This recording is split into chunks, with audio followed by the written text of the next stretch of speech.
Salut à tous. Ce soir, on commence avec quelque chose de brut, grandiose et absolument impitoyable. La vie dans l'Empire romain.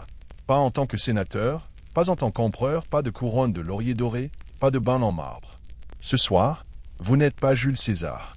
Vous êtes juste vous, largué sans préparation dans un monde de sandales, d'égouts et de crucifixions sponsorisés par l'État.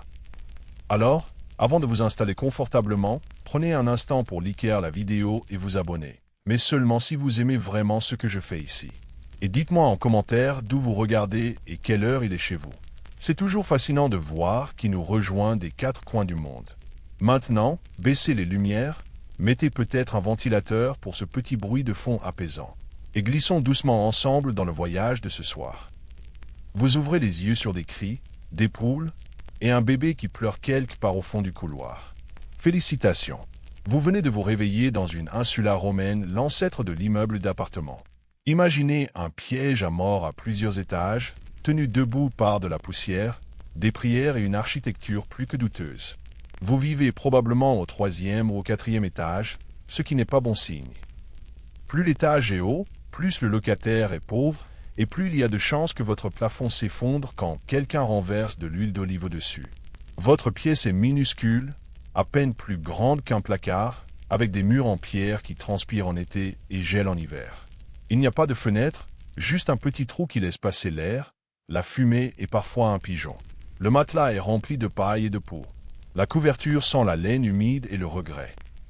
Il n'y a pas de meubles, pas de décoration, et certainement pas de cuisine. Cuisiner à l'intérieur est interdit. Un petit feu pourrait embraser tout le bâtiment, et le code de sécurité incendie n'a pas encore été inventé. Vos seules possessions sont une coupe en argile, une tunique usée, et peut-être un peigne en bois si vous avez envie de vous sentir sophistiqué. Il n'y a pas de toilette, ni dans votre pièce, ni dans l'immeuble. Votre pot de chambre trône dans un coin, vous jugeant en silence. Vous devrez le descendre par des escaliers étroits et branlants pour le vider dans le caniveau de la rue, en espérant ne pas glisser et ajouter votre corps aux offrandes matinales. Ah, et les murs? Aussi fins que du papier. Vous entendez votre voisin prier, tousser, se disputer avec sa femme, et malheureusement, ne pas se disputer avec sa femme, si vous voyez ce que je veux dire. L'air est chargé de fumée, de moisissure et du parfum distinct de l'humanité non lavée. Quelqu'un est déjà en train de faire cuire du pain en bas, mais vous n'êtes pas invité. Les vendeurs de rue crient les prix des figues et des tripes de poisson. Un centurion lointain aboie des ordres à quelqu'un qui saigne probablement déjà. Vous n'avez même pas franchi la porte que vous transpirez, vous vous grattez, et vous inhalez peut-être de la poussière de plomb venue des canalisations. Bienvenue dans la journée de travail romaine. Vous n'êtes pas empereur, vous n'êtes pas gladiateur, vous n'êtes qu'une autre pauvre âme dans un immeuble surpeuplé, essayant de ne pas tomber dans les escaliers ou de ne pas froisser un dieu de la ville avant midi. Et il vous reste encore 23 heures à tenir. Maintenant que vous avez survécu à la descente des escaliers bancals de votre insula, il est temps de s'occuper du deuxième besoin le plus pressant du matin, votre vessie. Il n'y a évidemment pas de salle de bain dans votre appartement. Pas d'évier, pas de chasse d'eau, même pas un seau digne de ce nom. À la place, vous glissez dans la rue, pot de chambre dans une main, pudeur dans l'autre, en direction de la latrina la plus proche. L'équivalent romain des toilettes publiques. Et dire que l'appelé public est généreux. C'est un club social pour inconnus qui n'ont pas peur de se regarder dans les yeux pendant qu'ils font leurs besoins. Vous arrivez et trouvez un long banc de pierre percé de trop. Sous le banc, une rigole peu profonde charrie juste assez d'eau pour emporter la honte collective des classes inférieures de la ville. Vous vous asseyez, si vous osez, en espérant que la personne à côté de vous n'a pas envie de discuter. L'intimité? Inexistent. Des portes? Absolument pas. Les gens traitent l'endroit comme une place publique, avec une acoustique améliorée. Des commerçants discutent du prix du blé en position accroupie. Un soldat à la retraite parle de sa sciatique. Pendant ce temps, vous essayez juste de ne pas croiser le regard de l'homme en face, qui mâche des olives sans jamais détourner les yeux. Et puis vient le vrai plaisir, le tersorium. C'est une éponge commune fixée à un bâton, conservée dans un seau de vinaigre ou d'eau salée. En théorie, on la rince avant usage. En pratique, disons simplement que cette éponge a vu des choses indicibles. Vous vous essuyez à contre-cœur en espérant que le vinaigre a fait son travail. Si vous êtes chanceux, Vous avez peut-être apporté votre propre chiffon. Si vous êtes riche, un peu de mousse. Mais il y a de fortes chances que vous ayez utilisé ce que tout le monde a utilisé et que vous portiez désormais la honte silencieuse de l'hygiène partagée. Et si vous pensez pouvoir échapper à ce rituel en vous soulageant dans une ruelle, détrompez-vous. Il existe des lois contre la miction publique. Les amendes sont bien réelles. Et la force publique romaine n'est pas réputée pour sa douceur. Une fois terminé, vous vous lavez les mains. Enfin, non, vous ne le faites pas. Il n'y a pas de savon, pas d'eau courante, juste un rinçage rapide dans un bassin commun qui a vu plus de doigts qu'un concours de poignées de main. Vous quittez la latrina en vous sentant plus léger et un peu plus mort à l'intérieur. Mais bon, c'est ça, Rome. Et maintenant, il est temps de passer au petit déjeuner, si tant est qu'on puisse appeler ça un petit déjeuner. Alors, vous avez fait vos besoins matinaux sans tomber dans un caniveau ni vous faire arrêter. Impressionnant. Il est maintenant temps de passer au petit déjeuner. Le repas le plus important de la journée, sauf si vous êtes romain, auquel cas c'est plutôt une formalité polie avant le travail et la misère. Bienvenue à Liantaculum, le festin matinal romain qui consiste précisément en deux choses, du pain rassis et du vin coupé à l'eau. Parfois il y a du fromage, parfois des olives, mais le plus souvent, il n'y a que de la déception. Oubliez le café. Les Romains ne connaissaient pas d'œufs, pas de bacon, pas de crêpes et certainement pas de latte au lait d'avoine. Le petit déjeuner n'est pas fait pour satisfaire. Il est fait pour ne pas vous tuer. Votre pain est probablement du panis rusticus, un bloc rugueux et caoutchouteux de grains et de gravier, cuit hier ou avant-hier.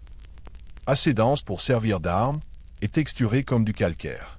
Le vin est dilué parce que même eux savaient que se saouler avant le lever du soleil à Rome n'était pas une bonne idée, sauf si vous étiez sénateur.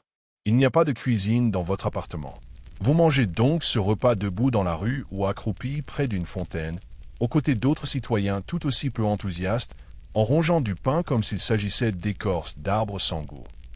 Si vous avez un peu d'huile ou une trace de garum, la fameuse sauce de poisson fermentée ultra salée de Rome, alors félicitations. Vous venez d'ajouter une horreur aromatique à un repas déjà bien morne. Si vous êtes riche, peut-être aurez-vous des fruits ou du miel. Mais vous ne l'êtes pas. Vous êtes un simple citoyen romain, juste assez riche pour ne pas être esclave, et juste assez pauvre pour envier la cruche de lait de chèvre fêlée de votre voisin. Parfois, des vendeurs passent en criant, proposant des beignets de pois chiches chauds ou des pâtisseries au miel, et pendant un instant, vous ressentez un brin d'espoir. Mais vous vous rappelez que votre bourse est plus vide qu'un gladiateur en compassion. Alors vous croquez dans votre pain et vous faites semblant que c'est du gâteau. Et c'est ainsi que la journée commence. Avec des glucides, une légère déshydratation et la prise de conscience croissante que vous allez marcher 7 km en sandales romaines avec rien d'autre dans l'estomac que des miettes rassis et un reste d'euphorie du vin de la veille. Et ça ne s'arrange pas, parce que maintenant, il est temps d'aller travailler. Après ce copieux petit déjeuner de pain et de désespoir modéré, il est temps d'affronter la journée de travail romaine. Soyons clairs. À moins d'être sénateur, poète avec mécène, ou l'un des rares chanceux à avoir hérité d'un oncle mort sans descendant, vous travaillez, et vous travaillez dur. Vous pourriez être ouvrier, porteur, potier, maçon, balayeur, ou si la malchance s'acharne, nettoyeur d'égouts. Rome a besoin de beaucoup de choses, des routes, des aqueducs, des temples, des thermes. Et quelqu'un doit les construire. Ce quelqu'un, c'est vous, avec vos mains nues sous le soleil, chaussés de sandales offrant autant de soutien qu'une feuille mouillée. La journée de travail romaine commence tôt. Très tôt. Le soleil n'est même pas levé que le contremaître l'est déjà, hurlant en latin et agitant un bâton. Si vous êtes en retard, vous perdez la paix du jour, ou pire, vous êtes battu, humilié ou renvoyé, ce qui, à Rome, signifie mourir de faim avec dignité. Vos outils sont rudimentaires. Vous creusez avec une pelle faite d'échardes et de prières, portez des briques sur le dos, et allez chercher de l'eau dans une citerne qui sent les chaussettes moisies et l'ambition. Pas de gants, pas de casque, juste de la sueur, de la poussière, et la conscience permanente qu'un faux pas peut écraser votre colonne vertébrale et votre avenir d'un seul coup. Et si vous êtes artisan, bonne chance. Vous êtes en concurrence avec des centaines d'autres qui vendent les mêmes pots en argile, les mêmes sandales ou les mêmes tuniques bon marché. Les prix cassés sont monnaie courante et la qualité ne compte pas si un citoyen plus riche décide qu'il n'aime pas votre tête. Même les métiers un peu plus prestigieux, comme messager, comptable ou enseignant, ne font pas rêver. Vous courez à travers les rues chaotiques de Rome avec des rouleaux sous le bras, vous alignez des chiffres pour quelqu'un qui oubliera votre nom, ou vous tentez d'enseigner le latin à des enfants de sénateurs qui se prennent déjà pour des dieux. Et les femmes, elles travaillent aussi. Elles filent, tissent, vendent des légumes ou tiennent des étals au marché, en plus d'élever les enfants, de gérer le foyer et d'essayer de ne pas mourir en accouchant. Le multitâche avant que ce soit à la mode. Et après tout cela, vous avez droit à une courte pause déjeuner. Peut-être, si votre superviseur n'est pas de mauvaise humeur ou en train d'essayer d'impressionner un préfet en visite. Donc oui, vous travaillez ou vous mourrez en essayant. Rome est peut-être éternelle, mais votre dos ne le sera pas. Vous avez donc survécu à la matinée sans vous évanouir ni vous faire fouetter. Il est maintenant temps de naviguer dans la rue romaine antique. Une épreuve chaotique et bondée, manifestement conçue par quelqu'un qui détestait l'espace personnel et la santé publique. Imaginez la scène. Le soleil est au zénith. La ville bourdonne. Et la rue est vivante. Pas au sens poétique, au sens littéral. Rats, mouches, chiens errants, bétail, mendiants, marchands qui crient dans six langues, enfants en roue libre, voleurs qui font semblant d'aider des vieilles dames tout en vous délestant discrètement de votre bourse. C'est un peu comme Times Square, si Times Square n'avait pas de plomberie et que tout le monde portait une chèvre. Harlan's Infrastructures. Les routes romaines étaient des merveilles d'ingénierie. Parfaitement droites, magistralement pavées et généralement inondées d'un mélange d'urine, de vin renversé, de vomi, de déjections animales et des restes de sauce garonne de la veille. Le milieu de la rue sert de tout à l'égout à ciel ouvert. Si vous descendez du trottoir surélevé sans regarder, félicitations, vous venez de baptiser votre sandale dans les eaux sacrées de la misère humaine. Les charrettes passent en grinçant, sans limitation de vitesse, sans passage piéton et sans aucune once de patience. Elles ne s'arrêtent pas pour les piétons. En fait, la loi romaine interdisait la circulation des chariots lourds en journée dans la ville, ce qui signifie que les conducteurs foncent à toute allure la nuit, dans le noir, sans frein, comme des cochers sous pression. Si vous n'êtes pas écrasé par une roue, vous serez sûrement bousculé par un coude, un panier ou un poissonnier furieux criant à propos d'anguilles avariées. Et puis il y a l'air, saturé de fumée provenant des foyers de cuisson, d'encens venant des temples et du parfum entêtant des latrines publiques portées par la brise. Ah, et les animaux morts. Parfois, les gens les laissent simplement là. Si un chien s'écroule sur le forum, quelqu'un peut tout simplement jeter un tissu dessus et continuer son chemin. Et n'oublions pas les spectacles publics. Bagarres spontanées, manifestations improvisées ou parades d'un politicien qui bloque la circulation pendant des heures pendant que des trompettistes massacrent une fanfare en pleine figure. Donc oui, la rue romaine est vivante et elle vous en veut. Glissez sur une figue, prenez une charrette folle dans les côtes ou offensez par accident le singe de compagnie d'un patricien. Et votre journée peut se terminer plus vite que celle de César aux Ides de Mars. Et vous vouliez juste aller acheter des lentilles. Vous êtes en sueur, couvert de poussière, et vous rêvez désespérément d'une goutte de fraîcheur. La bonne nouvelle, vous vivez à Rome, une ville célèbre pour ses aqueducs, ses merveilles d'ingénierie qui transportent l'eau fraîche des collines jusqu'au cœur de l'Empire. La mauvaise nouvelle, cette eau ne se soucie pas de vous. À moins d'être assez riche pour vivre dans une domus avec votre propre fontaine privée, vous la partagez avec des milliers de vos plus proches voisins, toussant, éternuant et surtout ne se lavant pas les mains. Boss options? Les fontaines publiques, où tout le monde remplit ses jarres, se lave les pieds et plonge parfois un enfant pour s'amuser ou pour faire semblant d'être propre. Et par hygiène, on entend ici une version humide de l'espoir. Si vous voulez vraiment vous laver, votre meilleure chance, ce sont les thermas, les bains publics romains. Ils sont partout et tout le monde les utilise. Ça semble civilisé, non? Mais voilà le hic. L'eau circule entre plusieurs bassins, sans savon, sans chlore et avec très peu de pudeur. Vous serez assis dans un bain tiède avec une douzaine d'autres hommes dont aucun ne croit au concept d'intimité. Les conversations sont bruyantes, politiques et parfois complètement nues. Un homme pourrait essayer de vous vendre des chaussettes pendant qu'un autre se nettoie les oreilles avec un bâton. Et l'eau, elle a déjà servi à tout le monde. Si vous espériez vous sentir propre, oubliez. Vous marinez dans un bouillon de bactéries parfumées à l'eucalyptus. Petit fait amusant, le système de plomberie utilise souvent des tuyaux en plomb. Oui, du plomb. Les Romains étaient obsédés par l'ingénierie, mais pas par la chimie. Avec le temps, Cette plomberie si pratique pouvait entraîner toutes sortes d'effets secondaires charmants comme l'anémie, la goutte, l'infertilité, et si vous avez vraiment de la chance, la folie. Vous voulez boire quelque chose de plus sûr? Du vin. Sérieusement.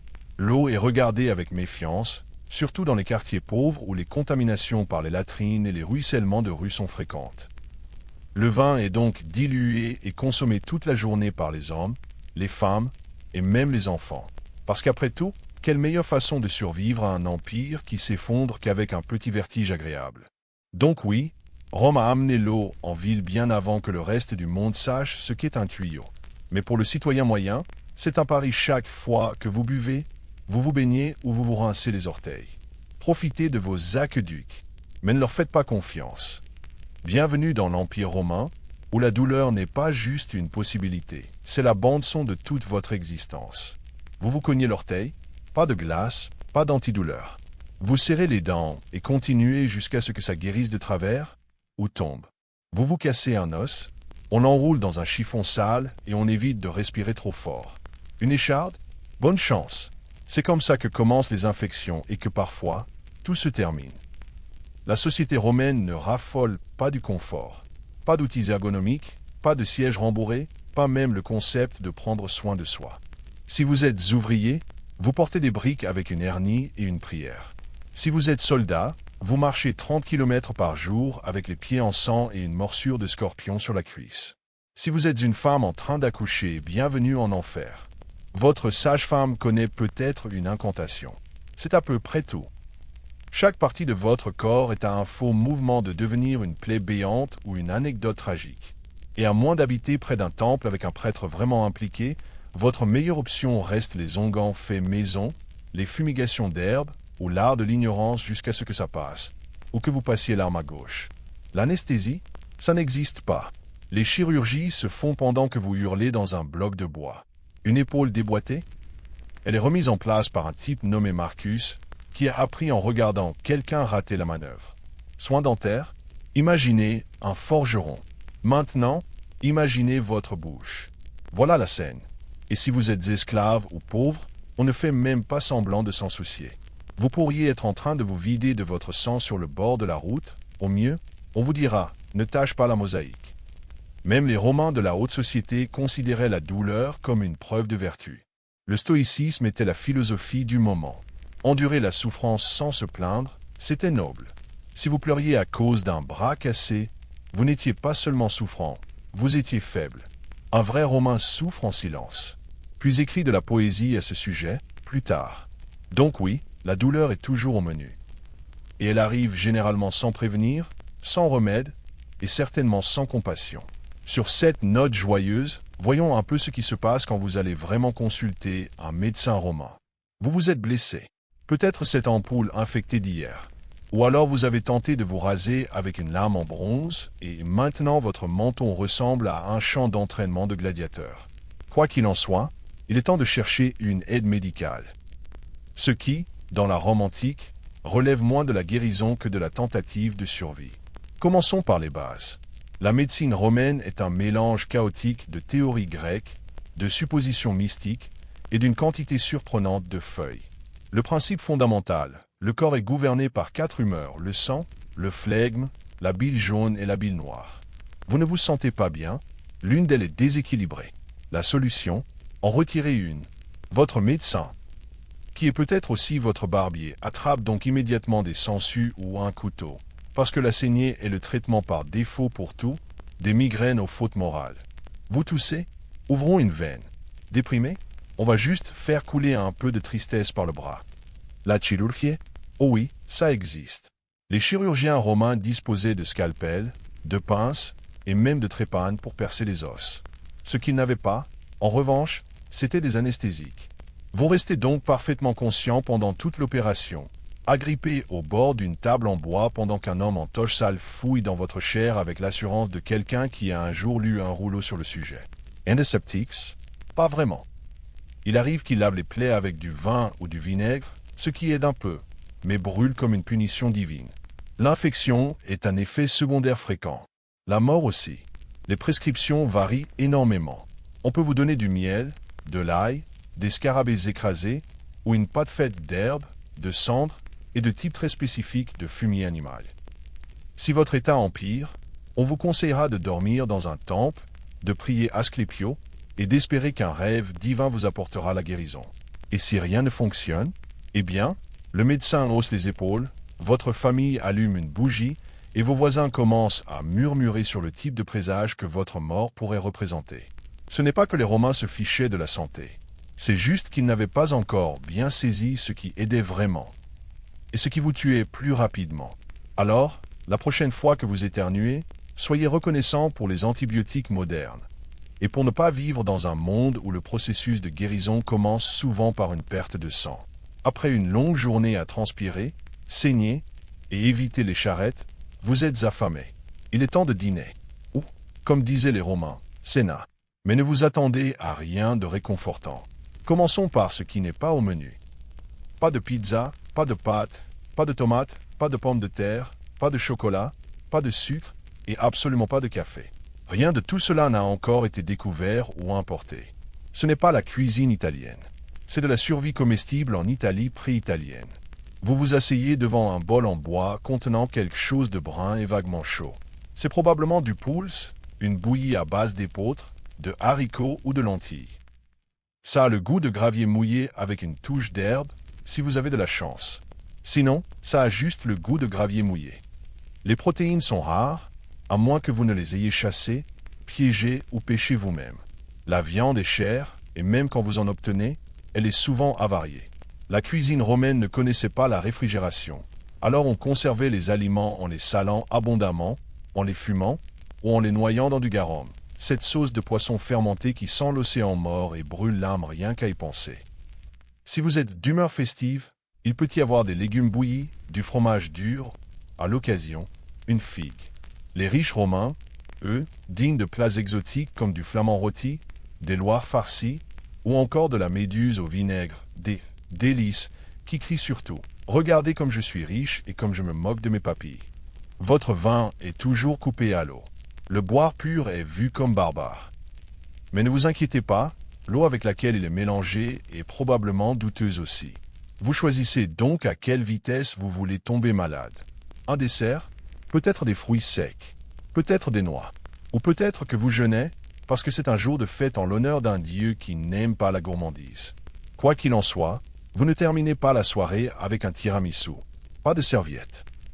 Vous vous essuyez les mains sur un chiffon partagé avec 10 autres personnes ou simplement sur votre tunique en prétendant qu'elle est propre.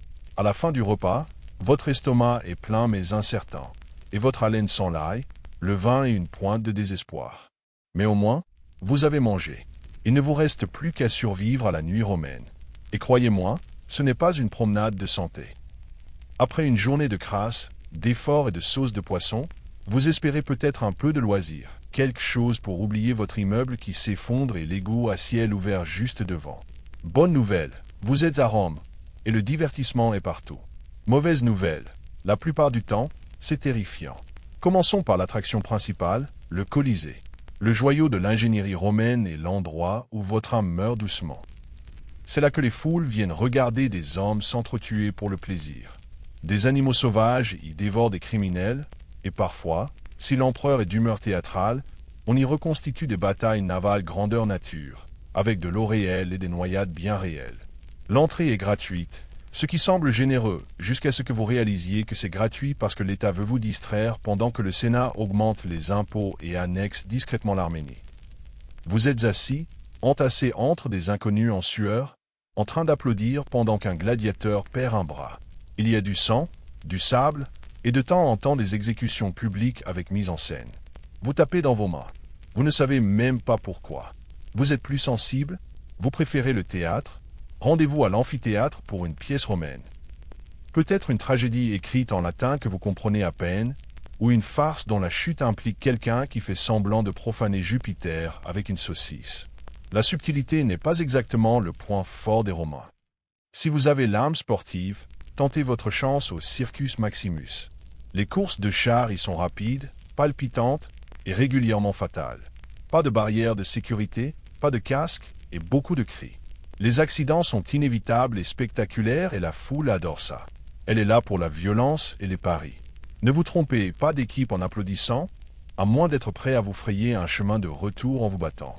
Et puis il y a le spectacle de rue. Cracheurs de feu, acrobates, musiciens, escrocs, et parfois un homme pieds nus criant une tirade philosophique, n'ayant plus rien à perdre. Si vous n'aimez pas ce qui se passe, attendez 5 minutes. Quelque chose ou quelqu'un d'autre finira par hurler. Mais derrière tout cela, il y a une folie étrange et brillante. Rome ne faisait pas que distraire son peuple.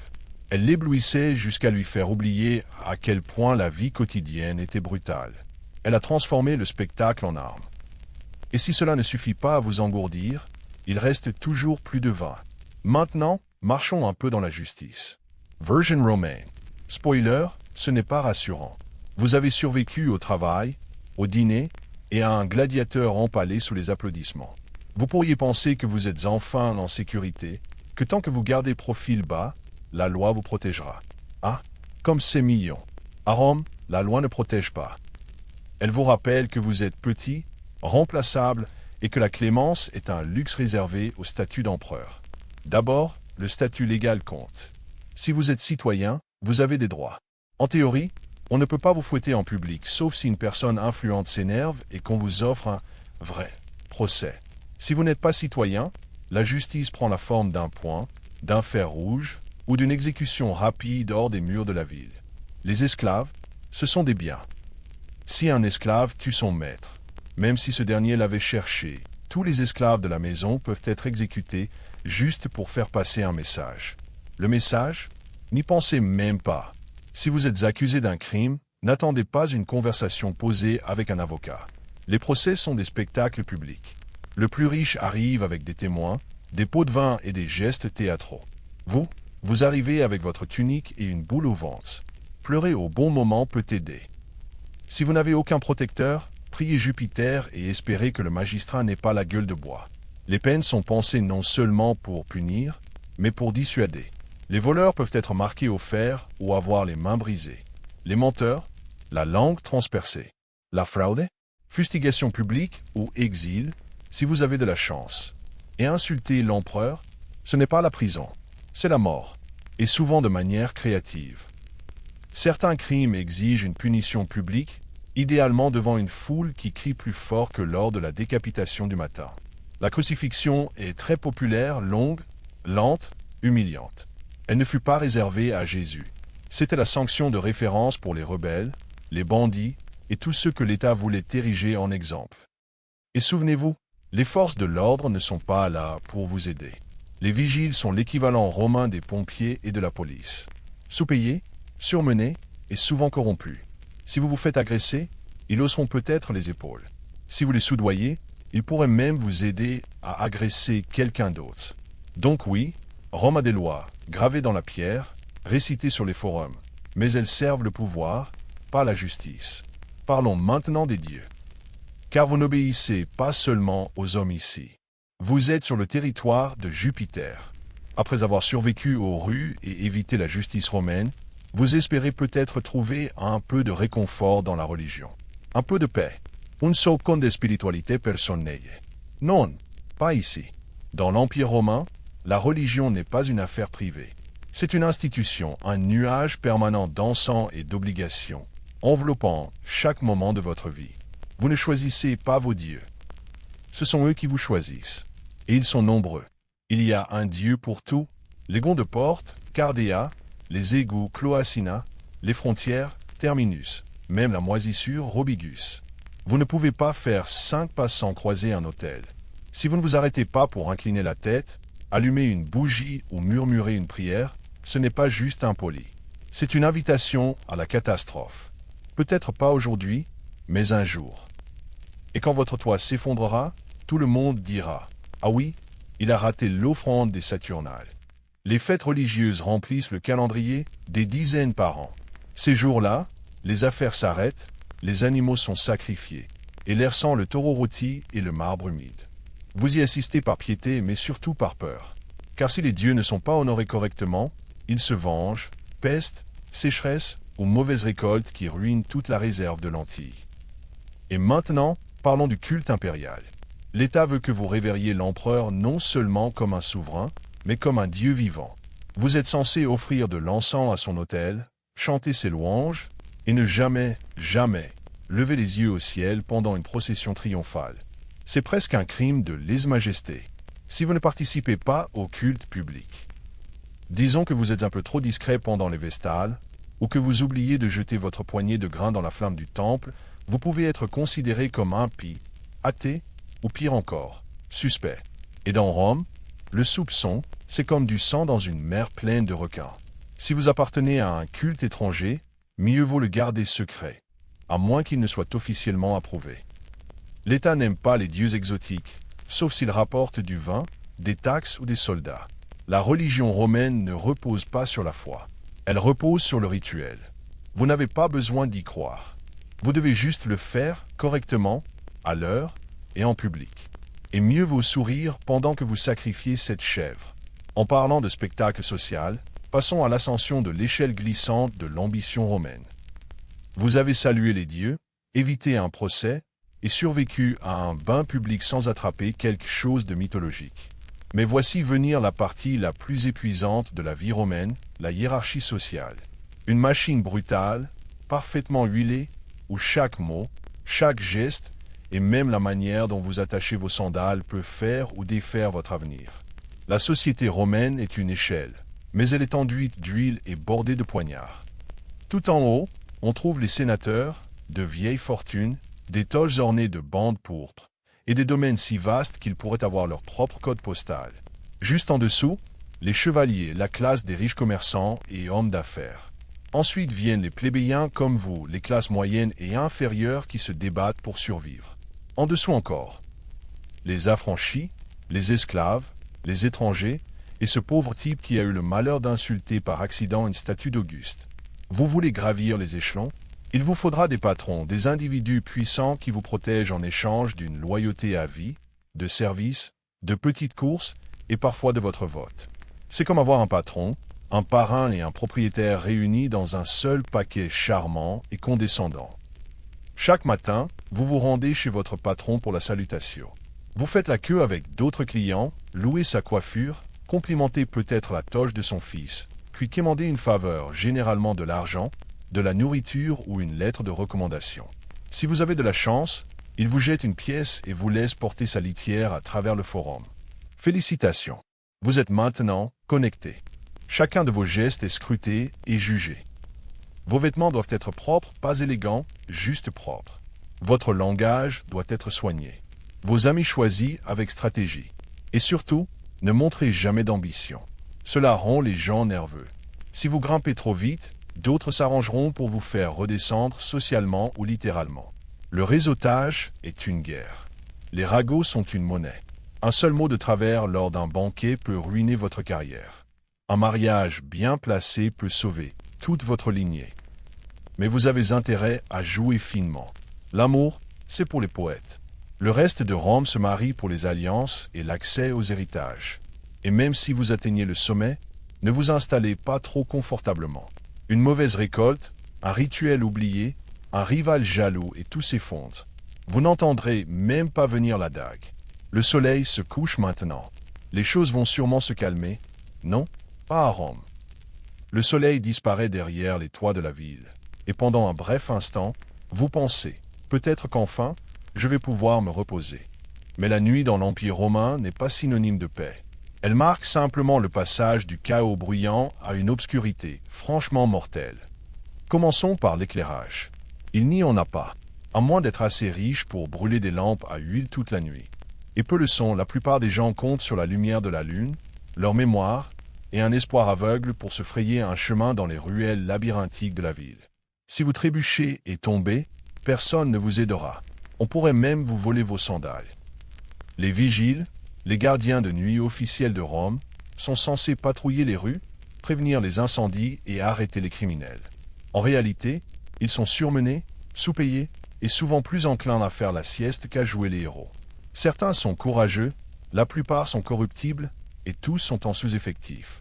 Les criminels le savent. Voleurs, agresseurs et parfois un ancien gladiateur désœuvré rôde dans l'ombre à la recherche de proies faciles. Si vous rentrez chez vous seul, c'est vous, la proie facile. Peu importe qui vous êtes. À moins d'être armé, rapide ou invisible, vous êtes en danger. Et puis il y a le feu, la plus grande terreur nocturne de Rome. Les insulae, ces charmants pièges mortels que vous appelez appartements, sont faits de bois et de rêves. Cuisiner après la tombée de la nuit est interdit pour cette raison, mais les lois pèsent peu face à la faim. Une seule lampe renversée peut réduire tout un pâté de maison en cendres en quelques heures. Le grand incendie de 64 après Jésus-Christ ne s'est peut-être pas déclaré tout seul, mais une fois lancé, il a ravagé la ville comme Mars un jour de colère. Vous pensez peut-être que votre immeuble est sûr, jusqu'à ce que vous sentiez l'odeur de la fumée à minuit et réalisiez qu'il n'existe aucun plan d'évacuation. Vous attrapez votre unique tunique, votre peau de chambre et peut-être votre dignité, et vous courez pour sauver votre vie dans un escalier qui s'effondre. Et si ce n'est pas le feu ou les voleurs, c'est le bruit. Les fêtes de Soula résonnent dans les rues. Des processions en l'honneur de dieux obscurs passent avec tambours et cris. Et si la maîtresse d'un sénateur est fâchée, tout le quartier est au courant. Dormir dans la Rome antique est un luxe. Le silence, un mythe. Et la sécurité? Réservée aux riches, aux armés et aux incroyablement chanceux. Mais bon, le matin approche. Il ne vous reste plus qu'à survivre une nuit de pluie. Et puis recommencer.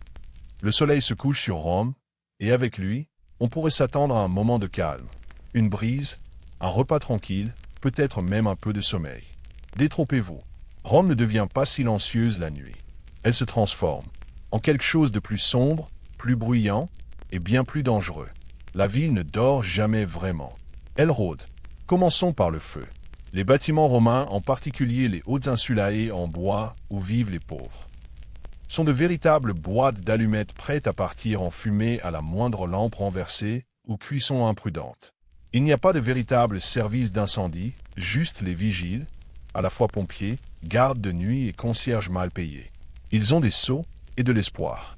Si votre immeuble prend feu, vous serez peut-être sauvé. Ou peut-être que vous deviendrez un avertissement dans les ragots du lendemain. Ensuite viennent les voleurs, coupe-bourses et pickpockets qui considèrent le clair de lune comme un permis de chasse. Les ruelles de Rome sont étroites et sans lumière. Les torchers coûtent cher. Si vous devez marcher après la tombée de la nuit, c'est à l'aveugle, à l'instinct et idéalement pas seul. Ne portez rien de brillant. Ne croisez pas les regards. Et surtout, ne vous retrouvez pas coincé entre deux gladiateurs ivres qui se disputent une sandale perdue. En parlant d'ivresse, la vie nocturne romaine bat son plein. Les tavernes débordent de vins bon marché, de musique criarde et d'hommes déclamant de la mauvaise poésie sur Mars et des femmes qui n'impressionneront jamais.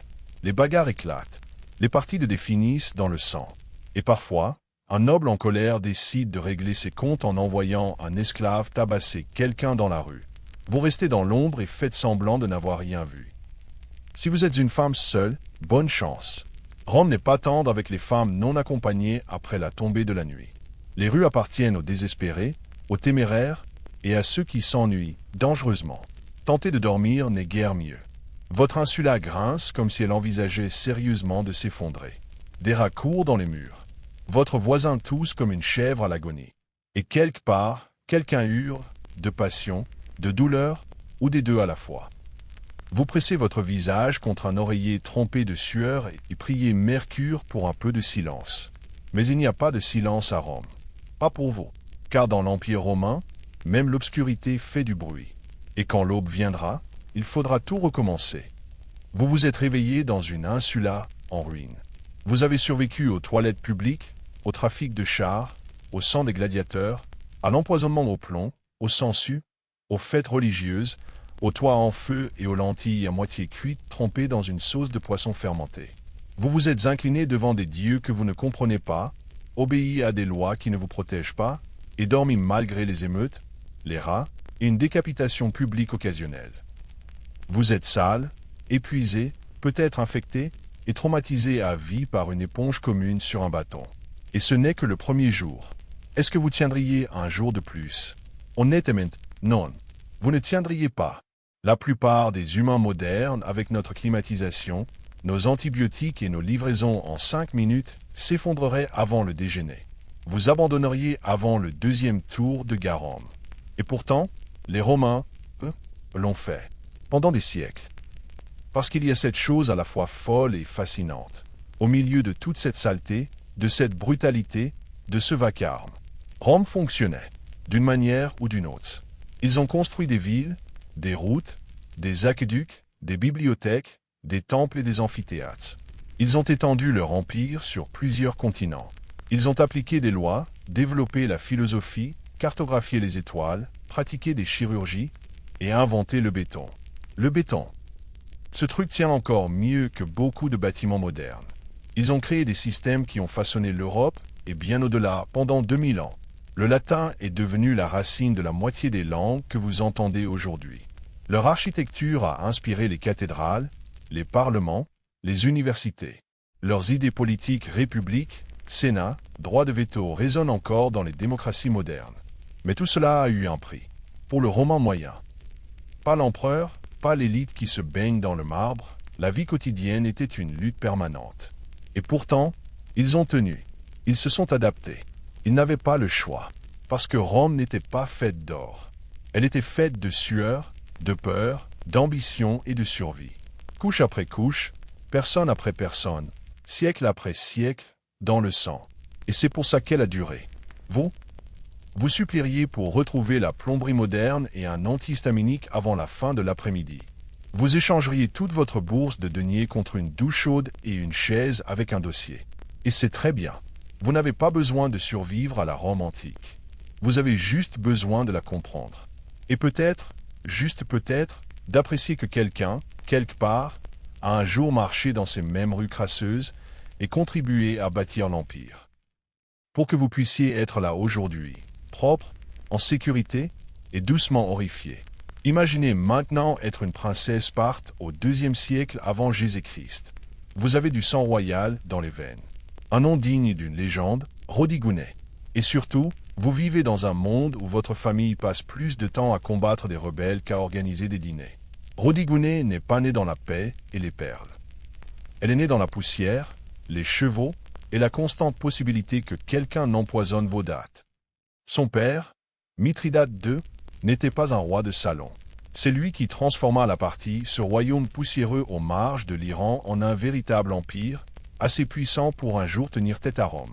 Mais l'expansion a ses conséquences, rébellion, trahison, et ses voisins particulièrement obstinés qui refusent d'admettre que votre armée possède désormais leur arrière-cour.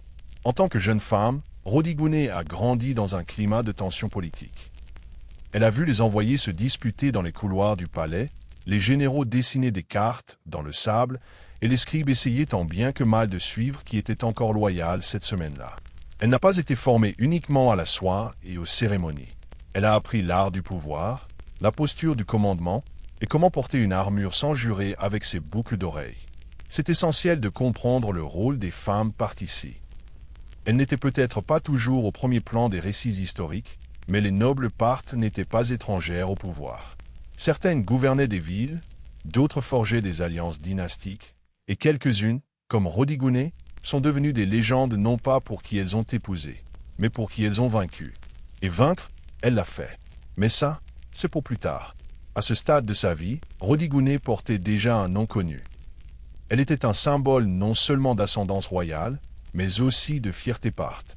Elle incarnait l'espoir qu'elle épouserait un roi, mieux encore, qu'elle en deviendrait un, en esprit.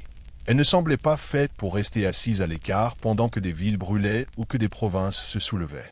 Tandis que la plupart des dames de la cour se faisaient tuiler et parfumer, Rhodigounet, elle, passait probablement en revue les rapports militaires et les registres du palais. Elle n'avait pas de temps à perdre avec la vanité, et le destin allait lui tendre une épreuve à sa mesure.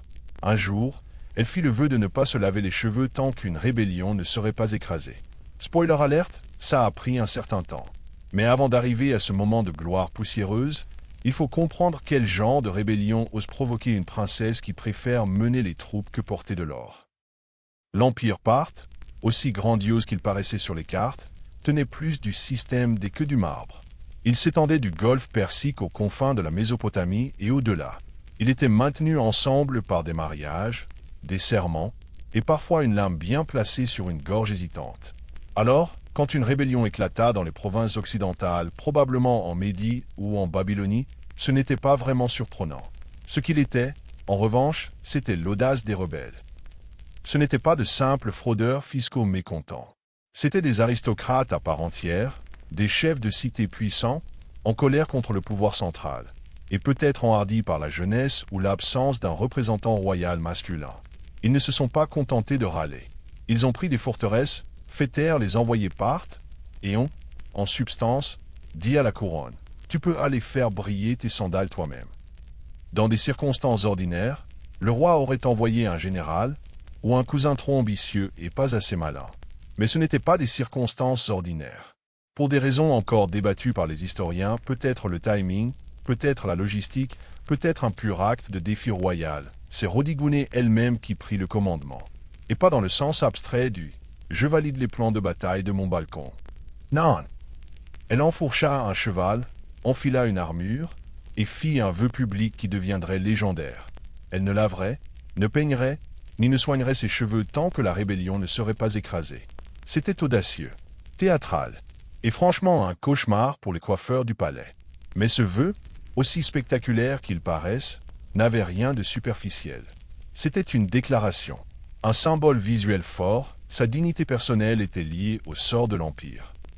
Chaque fois que quelqu'un croisait sa chevelure emmêlée, couverte de poussière, il comprenait d'un regard, ce n'est pas fini, pas tant que nous n'avons pas gagné. Et ça a marché. Les soldats se sont ralliés. Ils ne voyaient plus seulement une princesse. Ils voyaient une commandante, une femme prête à laisser sa beauté se flétrir avec la guerre. Elle incarnait la résilience parthe, celle qui ne repose pas sur un trône, mais sur les épines, la poussière et la sueur. Pendant ce temps, les rebelles ne savaient probablement pas s'ils devaient rire ou paniquer. Ils s'attendaient à un général, peut-être un diplomate, et à la place, ils ont vu arriver une femme furieuse, décoiffée, et chevauchant droit vers leur porte avec de l'acier dans le regard et zéro temps à perdre avec un démêlant. Et pire, elle ne plaisantait pas. Lorsque Rodigune quitta la capitale, elle n'était pas escortée par une parade luxueuse ni saluée par des pétales de rose. Elle était accompagnée de cavaliers, de détermination et du poids d'un empire qui exigeait que ses rebelles soient écrasés comme une figue trop mûre, et elle en avait l'allure. Fini les signes de délicatesse princière. Sa chevelure, désormais célèbre, devenait une entité à part entière, suspendue comme une bannière de détermination ravagée par la guerre. Dans un monde obsédé par l'apparence, elle fit de la sienne une arme. La campagne ne fut pas rapide. Ce n'était pas une simple expédition, réglée d'un coup de bélier et d'un pot de vin bien placé. Les villes rebelles étaient fortifiées, confiantes. Elles s'attendaient à de l'hésitation de la part du pouvoir central, pas à une femme aguerrie par la guerre, galopant dans la poussière avec une lueur d'incendie dans le regard. Mais Rodigune ne fléchit pas. Ses instincts militaires étaient aiguisés. Peut-être plus encore que ceux de nombreux hommes qui avaient commandé avant elle. Elle déploya les stratégies classiques des Parthes, mobilité, retraite feinte, raids éclairs. Ses troupes apparaissaient à l'orée d'une cité rebelle, disparaissaient comme de la fumée, puis revenaient le lendemain par un flanc inattendu. Les témoignages rapportent que ces soldats ne l'admiraient pas seulement comme un symbole, mais comme une tacticienne. Elle ne chevauchait pas à l'arrière. Elle était en tête, de la poussière sous les ongles et la fureur sous le casque. Et au fil des semaines, ses cheveux aussi traînaient. On raconte que, vers le 3e mois, ses mèches s'étaient transformées en cordes nouées de sueur, de poussière et de prières chuchotées entre deux charges. Mais cela ne faisait que la rendre plus redoutable aux yeux de ses ennemis, et plus sacrée encore aux yeux de ses troupes. Les rebelles l'appelèrent la reine sorcière. Non parce qu'elle pratiquait la magie, mais parce qu'aucune femme noble ne devrait encore se battre sur le terrain et refuser un bain. Il se disait qu'il y avait forcément quelque chose d'inhumain à l'œuvre. Mais il n'y avait là rien de surnaturel. Just un disciplined brute, inflexible. Quand son armée mit le siège devant le dernier bastion rebelle, la légende de Rodigune avait dépassé celle de la rébellion elle-même. Dans les tavernes comme dans les tentes, on plaisantait. Ce ne sont pas les épées parthes qui font peur à l'ennemi. C'est que Rodigune ne se lavera plus jamais. Et pour dire vrai, ce n'était pas tout à fait faux. La dernière place forte se dressait devant elle, une cité fortifiée qu'on disait imprenable, où les chefs rebelles s'étaient retranchés comme des tiques sur un chien. Les vivres avaient été stockés. Des archers garnissaient les remparts. Les portes avaient été renforcées avec cette assurance arrogante que seuls les traîtres savent afficher. Il croyait pouvoir tenir plus longtemps que Rodigounet. Grosse erreur. À ce stade, son apparence était devenue légende. Sa réputation avait traversé tout l'Empire et même les lignes ennemies. La femme qui ne se lave pas est arrivée, murmurait-il. Certains disaient que ses cheveux s'étaient changés en fer. D'autres juraient qu'elle n'avait pas dormi depuis des semaines. Les mythes s'empilaient, comme les échelles de siège. Mais Rodigounet n'était pas un mythe. Elle était bien réelle, et elle avait des tactiques. Au lieu de lancer un assaut téméraire, elle choisit une stratégie lente, impitoyable. Couper les routes commerciales, intercepter les messagers, empoisonner les puits. Les rebelles s'étaient préparés à une guerre d'épée. Ce qu'ils reçurent à la place, c'était la faim. Elle fit du temps une arme, laissant l'ennemi pourrir de l'intérieur. Et tout ce temps, elle campait à l'extérieur de la ville, parmi ses soldats. Juste un commandant de plus sous les tentes en toile. Elle partageait leurs repas, du pain rugueux et du vin tiède. Elle inspectait leurs armures. Elle menait les patrouilles. Et elle refusait toujours, malgré toutes les occasions, de toucher ne serait-ce qu'un peigne. Pour ces hommes, ce vœu était devenu sacré. Personne n'osait même plaisanter à ce sujet. Il était devenu un symbole vivant de la fierté parthe, une preuve que leur souffrance n'était pas vaine. Chaque mèche emmêlée rappelait « Nous sommes encore dans ce combat ». À l'intérieur de la ville rebelle, le moral s'effondrait. Ils pensaient démoraliser l'ennemi par leur endurance. Au lieu de cela, c'est eux qui commençaient à dépérir. Leurs propres chefs se disputaient. La nourriture se faisait rare. Des rumeurs de désertion serpentaient comme des fissures dans la pierre. Puis vint le point de rupture. Une petite porte, laissée sans surveillance pendant 1 heure, peut-être par fatigue, peut-être par sabotage, fut découverte par un éclaireur de Rodigounet. Cette nuit-là, à l'abri du vent et de l'obscurité, ses troupes s'infiltrèrent et ouvrirent les portes principales de l'intérieur. Au matin, la ville était sienne. Et Rodigounet, le visage marqué de sueur et de cendres, se tenait au sommet des remparts, non lavée, victorieuse et absolument terrifiante. La victoire ne fut pas annoncée par des trompettes ni des parades. Elle fut proclamée par de l'eau. Après des mois de poussière, de batailles et de poursuites sans relâche, Rodigounet se tint devant son armée, non en robe royale, mais dans la même tenue de guerre qu'elle portait depuis le début de la campagne. Son armure portait les traces des lames ennemies. Son visage était buriné par le soleil et la tension. Et ses cheveux, cette crinière sauvage, emmêlée, crasseuse, pendait le long de son dos comme une toison de fils de fer et de légendes. Mais elle l'avait fait. Chaque cité rebelle était tombée. Chaque parjure avait été abattue. Et maintenant, avec son vœu accompli, elle pouvait enfin faire ce que personne, dans tout l'Empire, n'avait osé précipiter. Elle pouvait se laver les cheveux. Selon la tradition et les récits transmis plus tard par la mémoire orale, Rodigounet ne convoqua pas ses servantes dans une chambre dorée, mais dans une cour publique. Elle voulait que ses soldats, ceux qui avaient saigné à ses côtés, soient témoins de ce moment. Des bassines furent remplies, des huiles chauffées, des peignes sortis de leur rangement comme des reliques sacrées. Et là, sous le ciel ouvert, la princesse guerrière de Parthe, couverte de la crasse de la guerre, commença à laver des mois entiers de rébellion. C'était symbolique. Chaque nœud démêlé était une ville reconquise. Chaque filet d'eau sur son cuir chevelu lavait l'insoumission, s'imprégnait dans la terre comme si le sol lui-même avait été restauré. Certains disent qu'elle pleura, d'autres qu'elle rit. Mais ce que personne ne contesta, ce fut le silence des troupes, figées comme des statues, regardant leur commandante renaître sous leurs yeux. Pas de couronne posée sur sa tête. Elle n'en avait pas besoin. La poussière était devenue son diadème. L'acte de ne pas se laver était devenu plus puissant que n'importe quel joyau. Et à cet instant, la Parthe n'avait pas seulement une princesse. Elle avait un symbole. Elle aurait pu retourner à la cour en triomphe, laisser les scribes composer des odes élogieuses, permettre aux nobles de se bousculer pour chanter ses louanges. Mais elle ne se précipita pas vers le luxe. Elle resta encore un peu avec ses soldats. Elle mangea avec eux. Elle les écouta. Elle savait que sa légende ne faisait que commencer, mais elle ne voulait pas qu'elle soit forgée dans l'or. Elle la voulait forger dans la mémoire. Après le lavage de cheveux devenu un événement gravé dans les âges, Rodigounet aurait pu chevaucher droit vers la capitale, escorté de fanfares, de bannières et d'assez de propagande pour nourrir les chants d'un siècle. Mais elle ne le fit pas. Elle prit le chemin long. Deliberate. Elle visita, une à une, les villes qu'elle avait reprises. Elle marcha dans leurs rues, inspecta leurs défenses, vérifia que nul tison de rébellion ne couvait encore sous les cendres. Ce n'était pas de la cérémonie. C'était de la stratégie. Rodigune connaissait le danger de la victoire, à quel point elle peut, rapidement, se transformer en complaisance. Les empires ne tombent pas seulement par défaite. Ils tombent en oubliant pourquoi ils se sont battus.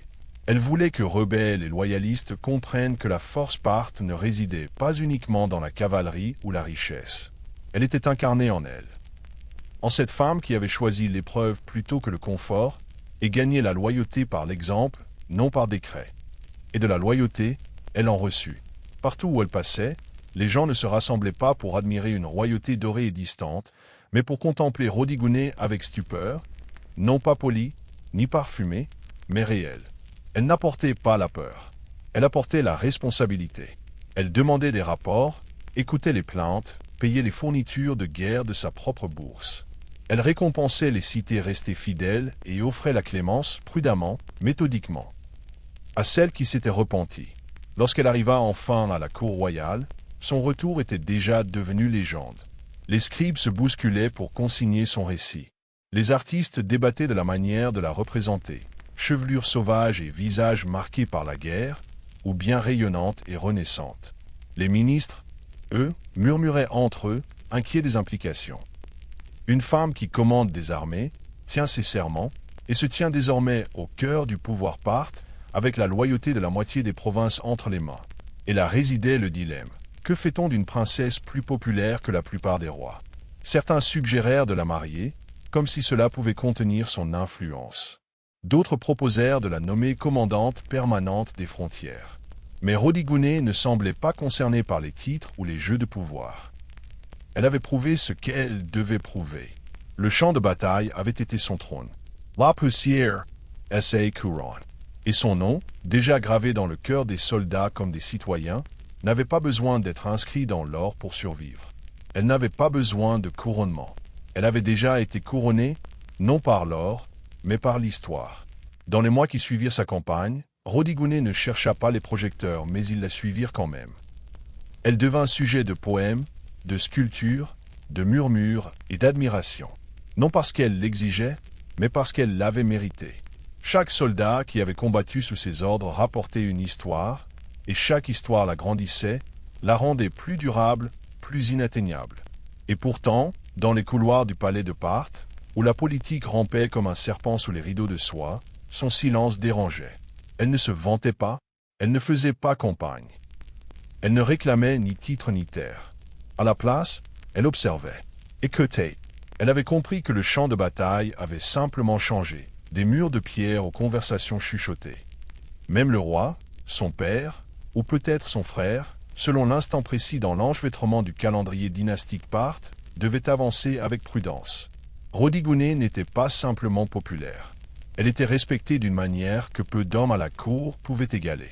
Non pas adorée pour sa beauté ou sa lignée, mais pour son leadership, pour sa capacité à commander. Elle avait transformé son vœu en politique, sa saleté en folklore. Et pourtant, le silence qu'elle gardait était aussi stratégique qu'une manœuvre militaire. Elle ne disait à personne ce qu'elle comptait faire ensuite, peut-être parce qu'elle-même ne le savait pas. Pour la première fois depuis des années, elle ne combattait pas. Elle ne commandait plus de troupes. Elle ne contournait plus des rébellions. Elle était immobile. Et cette immobilité en inquiétait plus d'un. Que fait une femme qui a conquis sans couronne?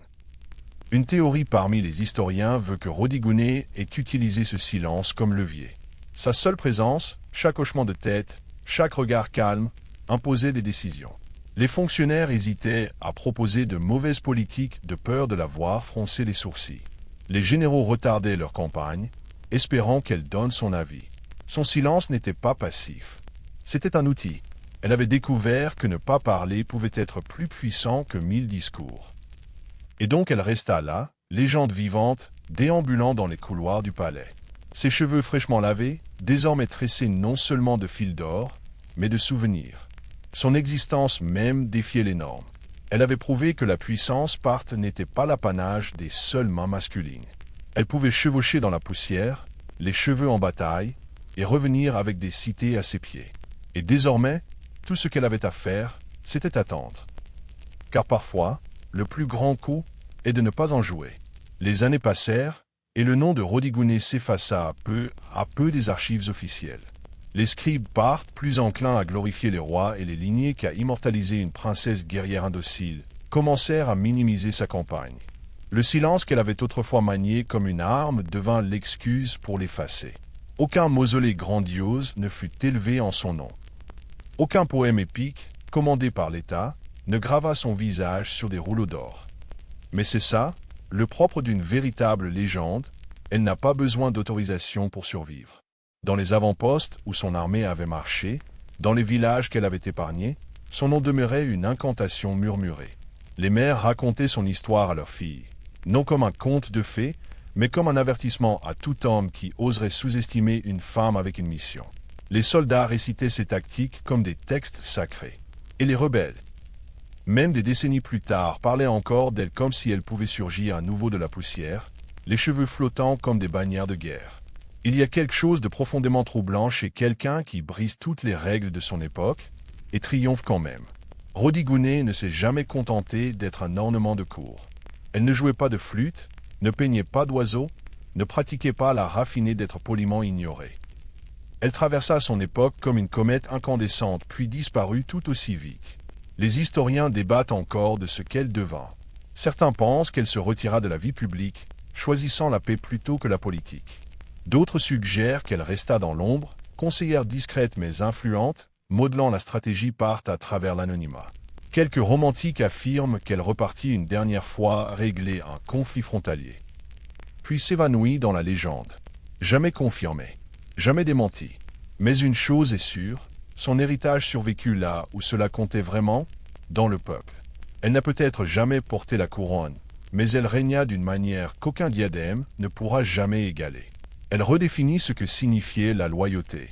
Elle prouva qu'un serment, même aussi étrange que refuser de se coiffer, pouvait être aussi contraignant qu'un décret royal, et infiniment plus inspirant. Et même si les livres d'histoire ne lui réservent qu'une note de bas de page, la poussière de la part se souvient d'elle. Car on n'a pas besoin d'une statue de marbre pour être éternel. Il suffit de tenir sa promesse et de gagner. Des siècles après sa mort, l'histoire de Rodigune reste un paradoxe. Bien connu dans les murmures, insaisissable dans l'anx. Aucune statue imposante ne porte son effigie. Aucun tombeau royal ne chante ses louanges dans la pierre. Mais dans la mémoire collective de ceux qui admirent la rébellion, l'endurance et la férocité fondées sur des principes, elle est immortelle. Pas comme les rois sont immortels, mais comme les forces de la nature le sont. Elle n'avait pas besoin de conquérir des terres lointaines ni de signer des traités monumentaux. Ce qu'elle a conquis, c'est l'attente. Dans un monde où l'on disait aux femmes de rester derrière les rideaux pendant que les hommes versaient le sang en leur nom, Rodigune a arraché le rideau et sorti pieds nus, casque à la main. Elle n'a pas demandé le commandement. Elle l'a pris. Et l'Empire n'a pas sombré. Il l'a suivi. Plus important encore, elle enseigna à son peuple une leçon qu'aucun décret ne pouvait imposer. La loyauté ne naît pas de la peur. Elle naît du fait de voir son chef souffrir à ses côtés. De le voir choisir la discipline plutôt que le confort.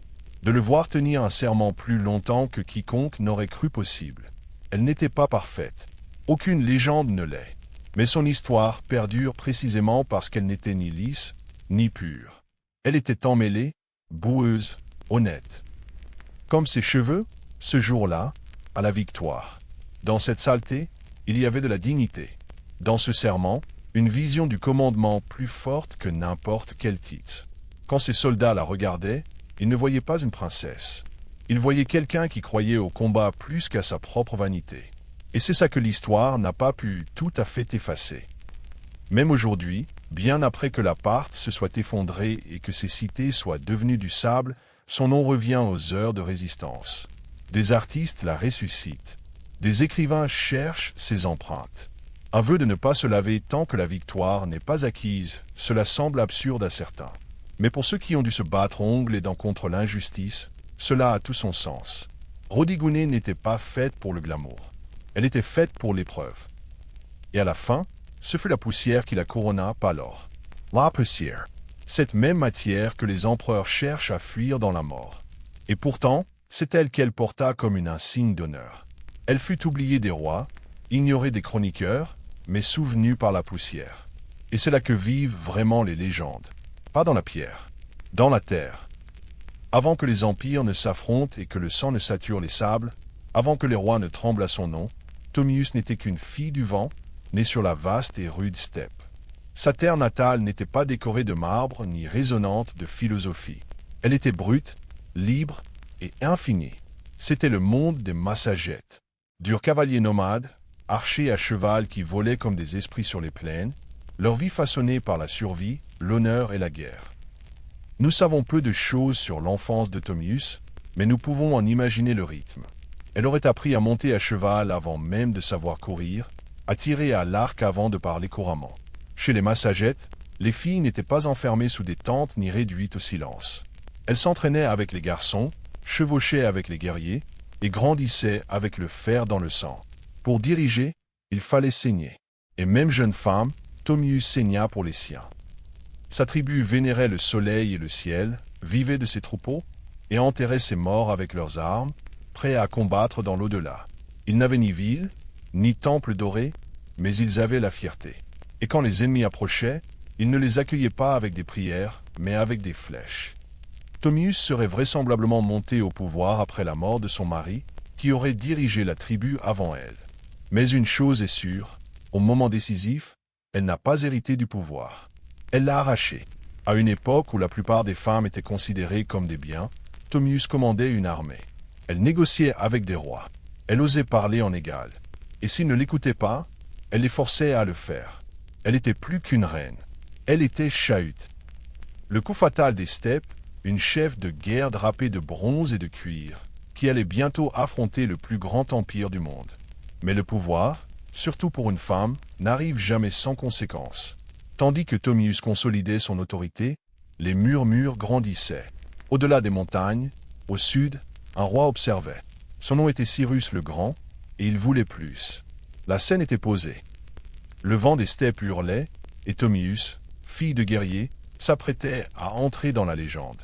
Tandis que Thomius régnait sur les steppes ouvertes au nord, un autre type de puissance s'élevait au sud. Structuré, impérial, implacable. Cyrus le Grand, fondateur de l'Empire achéménide, avait déjà conquis la Lydie à l'ouest et Babylone au sud. Ses étendards flottaient au-dessus de déserts, de montagnes et de cités où les langues changeaient tous les quelques jours de chevauchée. Mais Cyrus n'en avait pas fini. Il était un bâtisseur d'empire, et tout bâtisseur finit par convoiter l'horizon. Aux yeux de Cyrus, les Massagètes représentaient une menace enveloppée d'opportunités. Il n'était pas riche en or ni en ville, mais il contrôlait la frontière nord-est, un accès crucial aux terres, aux ressources et aux routes commerciales. Mais surtout, les Massagètes possédaient quelque chose qu'aucun empire ne pouvait se permettre d'ignorer, la fierté. Et la fierté, aux yeux de Cyrus, pouvait être pliée ou brisée. Mais Cyrus savait aussi que la force brute n'était pas toujours le meilleur premier pas. Il était réputé pour sa ruse, sa diplomatie et ses stratégies ingénieuses. Il tenta donc une autre approche, une méthode que d'autres rois avaient déjà utilisée pour dissoudre des menaces sans verser une seule goutte de sang. Il proposa le mariage. Selon les sources antiques, notamment Hérodote, Cyrus envoya des émissaires à Thomius pour lui offrir une alliance par les liens du mariage. Sur le papier, c'était une union royale, le grand roi de Perse et la reine guerrière des Massagètes. Mais Thomius n'était pas naïve. Elle comprit la proposition pour ce qu'elle était, non pas une offre d'amour ou de partenariat, mais une tentative calculée d'absorber son peuple sans livrer bataille. Elle refusa. Et ce refus ne passa pas bien dans les halls de Persépolis. Le jeu diplomatique terminé, Cyrus se tourna vers sa langue favorite, la guerre. Il ordonna à son armée de franchir l'Arax, la barrière naturelle entre la Perse et les terres massagètes. Il allait prendre ce que Thomius avait refusé de donner. Mais Thomius se préparait déjà. Elle connaissait le terrain. Elle connaissait la manière de combattre de son peuple, à cheval, rapide et féroce. Et surtout, elle savait que Cyrus ne venait pas seulement pour des terres.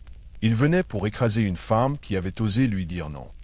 Le roi le plus puissant du monde avait déclaré la guerre, mais il n'avait aucune idée de la fureur qu'il venait de réveiller sur les steppes.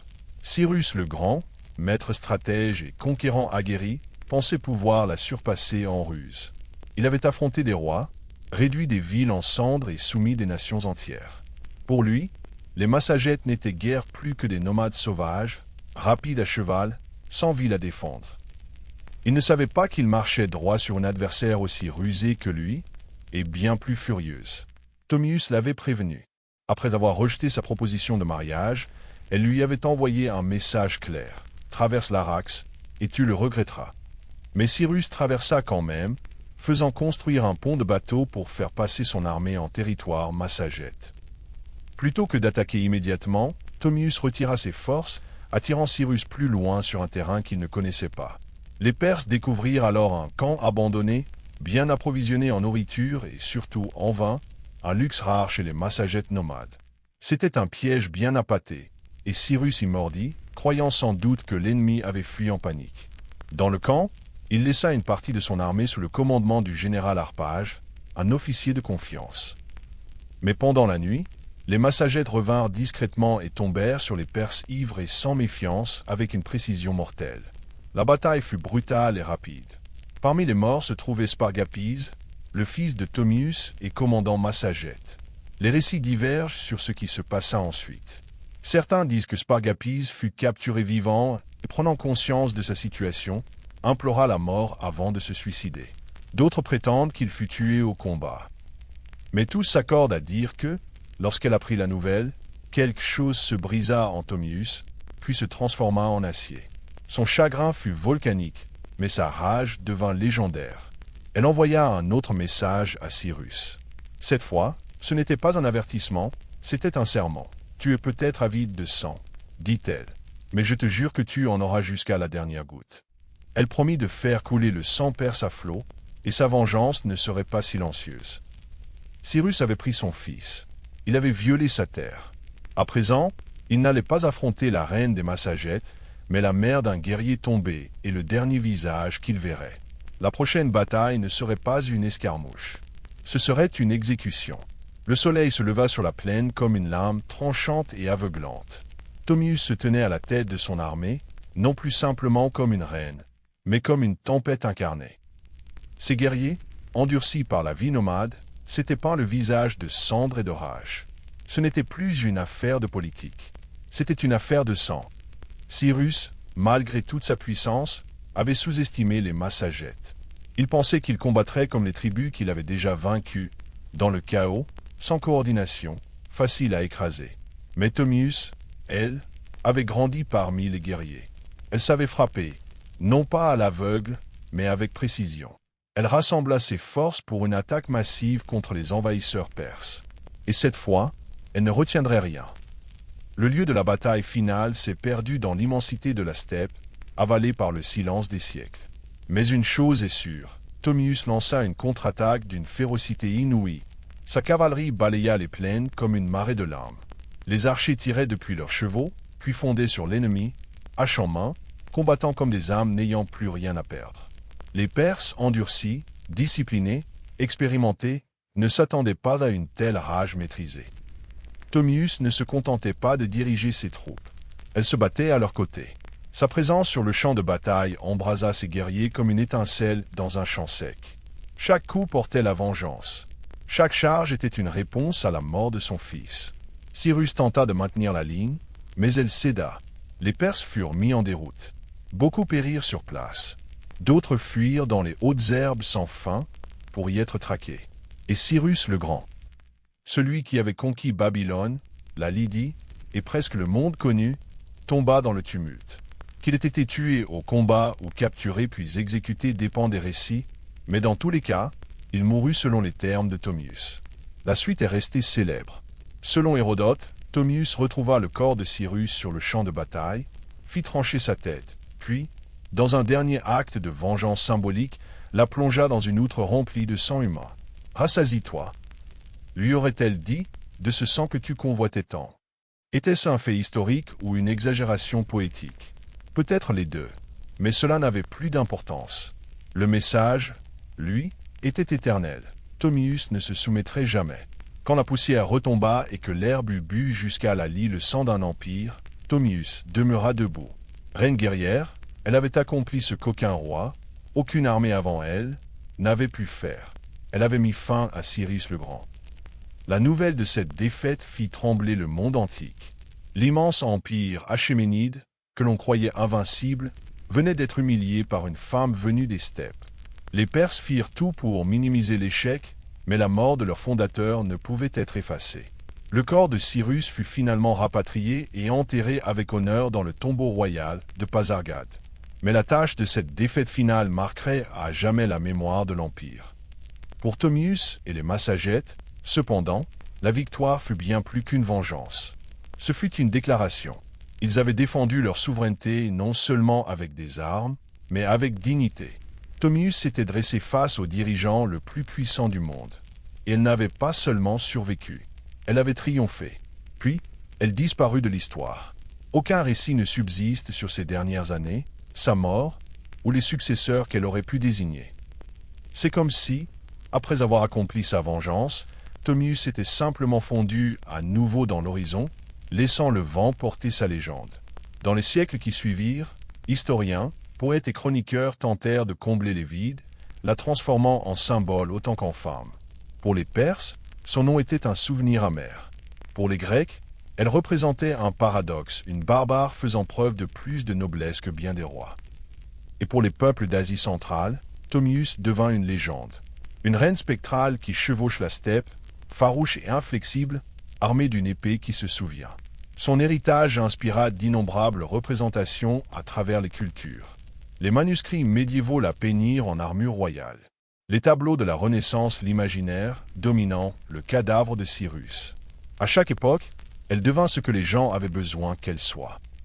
Une mère vengeresse, une reine sauvage, une leçon d'hybris ou un symbole de puissance féminine. Mais une vérité traverse le mythe, elle a changé l'histoire. Thomius n'a pas hérité d'un trône. Elle l'a forgé dans le feu et la fureur. Et pendant un bref et inoubliable moment, la reine des steppes a prouvé que tous les empires ne sont pas destinés à s'élever. Certains tombent sous les sabots de guerriers guidés par la vengeance. Une grande partie de ce que nous savons de Thomius ne vient pas des archives des Massagètes eux-mêmes. Ils n'ont laissé ni tablettes gravées ni chroniques royales, mais de la plume d'un grec. Hérodote, souvent appelé le père de l'histoire. Écrivant un siècle après son époque, il immortalisa Thomius dans ses récits, la dépeignant comme une reine guerrière d'une détermination stupéfiante et d'une vengeance terrifiante. Mais Hérodote ne faisait pas que relater des faits. Il tissait un récit, à la fois chronique et leçon morale. Pour lui et pour son public grec, Thomius représentait le renversement ultime de l'arrogance impériale. Cyrus le Grand, un homme qui avait conquis la moitié du monde connu, ne tomba pas face à une immense armée ni à un roi rival, mais face à une femme qui ne combattait pas pour la gloire, mais pour son enfant.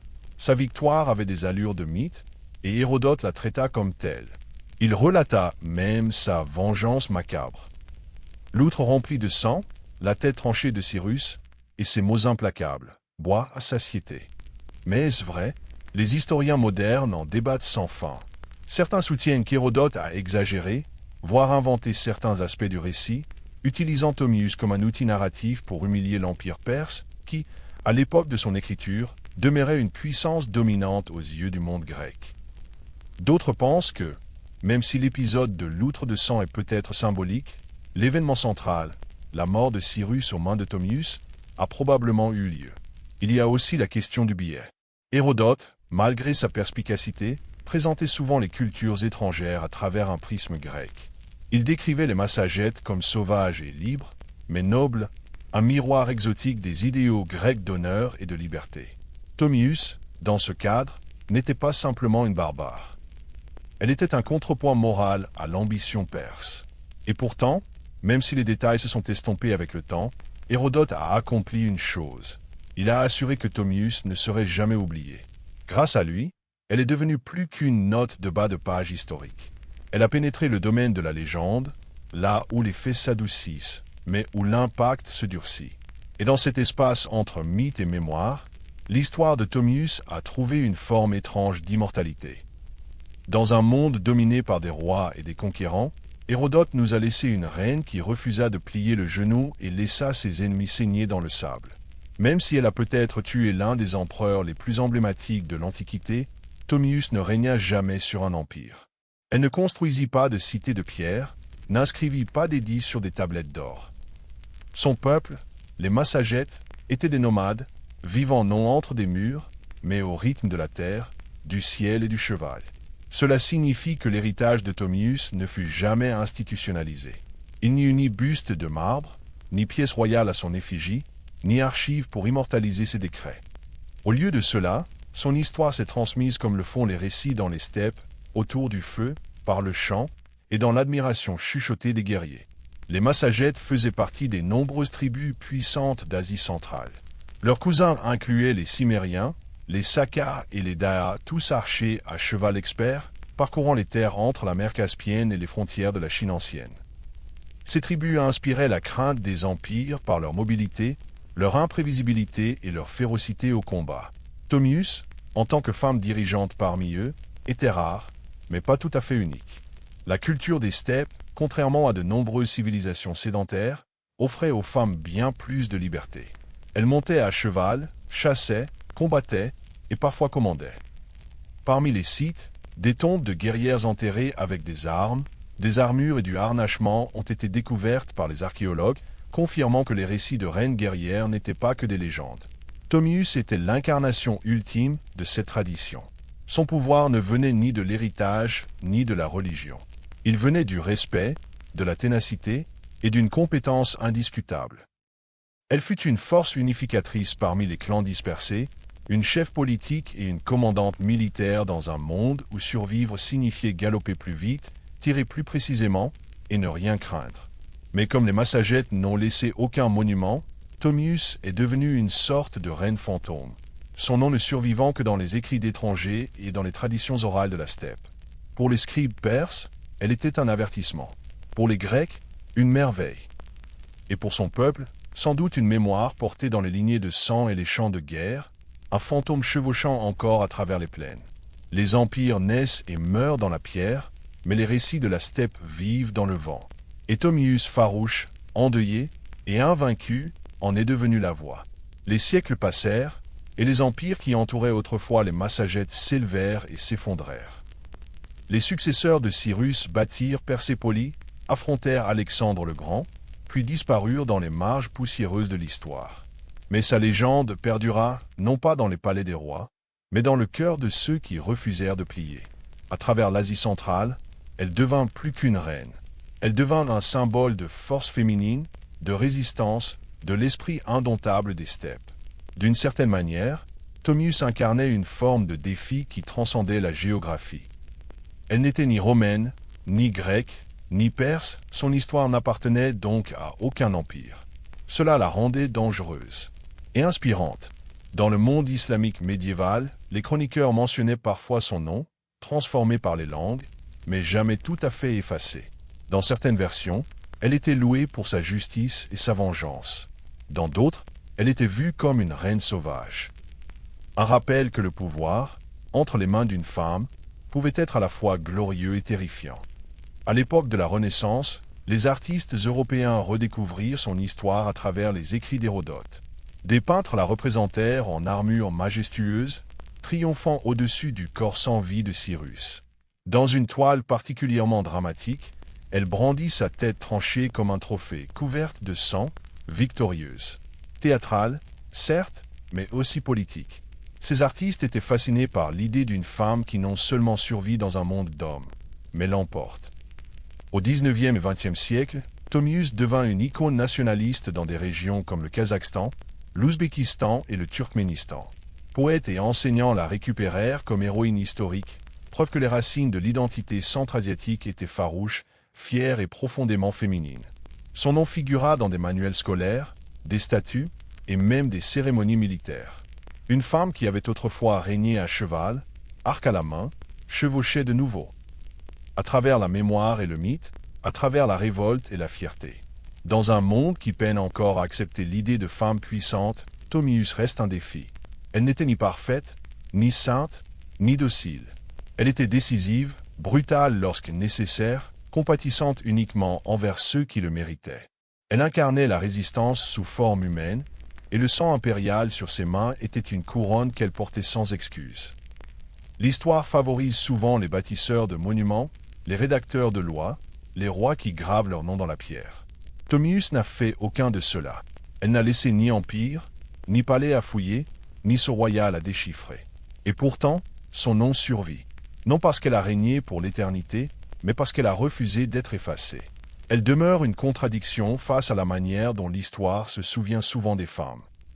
Non comme des aides ou des notes en bas de page, mais comme des forces du destin. Thomius n'a pas supplié pour être reconnue. Elle l'a prise dans le sang et le feu. Elle ne chevauchait pas derrière un roi. Elle l'a affronté et vaincu. Son histoire est racontée dans les salles de classe de l'Asie centrale à l'Europe, non simplement parce qu'elle a tué Cyrus le Grand, mais parce qu'elle a osé lui dire non. Elle ne défendait pas un empire. Elle défendait la liberté. La liberté qui galopait sur le dos des chevaux, qui chassait avec des faucons, qui dormait sous les étoiles. Une liberté qui ne pouvait pas être dessinée proprement sur une carte. Aujourd'hui, des statues d'elle s'élèvent dans les capitales du Kazakhstan, et son visage orne pièces de monnaie et manuels scolaires. Pour les Asiatiques centro-modernes, elle est une mère des nations, un lien vers un passé nomade, pré-islamique et pré-soviétique, dont ils sont fiers. Un rappel que leur identité n'est pas née de la soumission, mais dans le cri du combat et le galop des chevaux.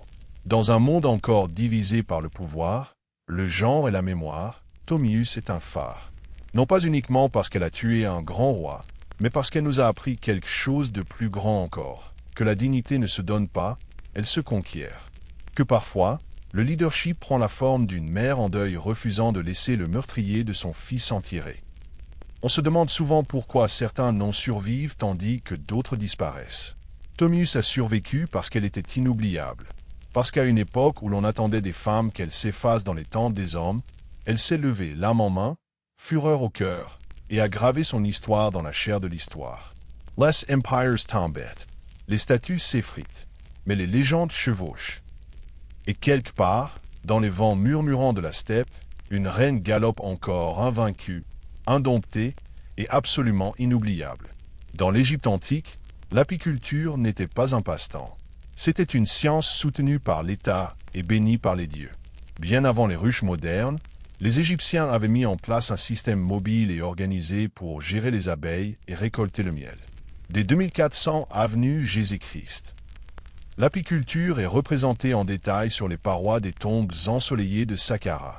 Il ne s'agissait pas simplement de récolter du miel, mais d'une pratique sacrée, intégrée à l'agriculture, à la médecine, à la religion et même à l'au-delà. Les Égyptiens utilisaient des ruches horizontales en argile, généralement empilées en rangées et posées sur le côté. Rien à voir avec les boîtes en bois modernes. Elles ressemblaient davantage à des tuyaux en terre cuite, soigneusement conçus pour être déplacés selon les saisons. À mesure que les eaux du Nil se retiraient et que les fleurs épanouissaient sur ses rives, les ruches étaient transportées en amont ou en aval pour suivre la floraison. Cette méthode de transhumance était incroyablement avancée pour l'époque, une sorte de GPS antique pour abeilles. Les apiculteurs utilisaient des tubes en argile ou en pierre pour souffler de la fumée dans les ruches, calmant ainsi les abeilles avant l'extraction du miel. Sans combinaison de protection, ces gardiens de ruches devaient compter sur un timing précis, leur expérience et beaucoup de courage. Les rayons étaient retirés avec délicatesse et le miel récolté servait non seulement à l'alimentation, mais aussi à la médecine, à la momification et aux rituels sacrés. Le miel était considéré comme un don des dieux, une substance divine associée à Ré, le dieu du soleil. Selon le mythe égyptien, les abeilles seraient nées des larmes de Ré tombées sur la terre. Ce n'était pas un simple embellissement poétique, cela influençait profondément la manière dont les Égyptiens voyaient les abeilles, des messagères entre le monde des mortels et le divin. Le miel était utilisé dans les offrandes au temple, les rituels funéraires et même comme monnaie d'échange. Il jouait aussi un rôle central en médecine. Les anciens papyrus répertorient le miel comme ingrédient principal dans plus de 500 remèdes mélangés à des herbes, du vin ou du lait pour traiter blessures, infections et troubles digestifs. Ses propriétés antibactériennes étaient connues, même si la science ne l'expliquait pas encore. La cire d'abeille, elle aussi récoltée, servait en cosmétique, pour l'embaumement et même pour fabriquer des tablettes d'écriture. Elle avait une valeur bien au-delà de la ruche, faisant partie intégrante du quotidien des scribes, prêtres et guérisseurs. En Égypte, la ruche n'était pas simplement une source de douceur. C'était un symbole d'équilibre, de guérison et d'ordre céleste soigneusement cultivées sous l'œil attentif des hommes et des dieux. Si l'Égypte a donné à l'apiculture une structure et un caractère sacré, la Mésopotamie antique lui a apporté quelque chose tout aussi essentiel, des lois. Le berceau de la civilisation ne s'est pas contenté de maîtriser l'irrigation, l'écriture et l'urbanisme, il comprenait aussi la valeur du miel et l'importance de protéger sa production. Même si l'apiculture mésopotamienne n'a pas été célébrée visuellement comme celle représentée dans les tombes égyptiennes, ses traces apparaissent dans les tablettes cunéiformes et les codes juridiques, preuve d'une pratique discrètement sophistiquée. Des références aux abeilles et au miel apparaissent dès la période sumérienne. Dans les textes akkadiens et babyloniens, on trouve des mentions de nains, désignant des jardins d'abeilles ou des ruchers. Ces espaces étaient souvent rattachés à des temples ou à des domaines royaux, ce qui suggère que la production de miel était une ressource contrôlée par l'élite. Le miel et la cire d'abeille étaient utilisés dans les offrandes religieuses, la médecine, l'alimentation et le commerce. Et la perte d'une ruche pouvait représenter une grave perte économique. La preuve la plus révélatrice nous vient du Code d'Hammurabi, datant d'environ 1754 avenue Jésus-Christ. Bien que la majorité de ce code célèbre soit consacrée à des questions comme le vol, les blessures et l'agriculture, quelques lignes traitent directement de litiges liés aux abeilles. Si quelqu'un laissait ses abeilles essaimer dans le champ d'un autre et que cela causait des dégâts, il en était tenu responsable. Si du miel était volé, une restitution devait être faite, parfois sous forme d'argent ou de pots de remplacement. Dans un monde où presque tout se mesurait en grains, le simple fait que le miel ait mérité sa propre protection légale en dit long. Les Mésopotamiens voyaient aussi les abeilles comme bien plus que de simples insectes. Certains textes les décrivaient comme des messagères divines, parfois liées à Ninurta, le dieu de l'agriculture et de la guerre. La cire d'abeille, en particulier, avait une grande valeur. Elle servait à sceller les documents et à fabriquer des figurines rituelles.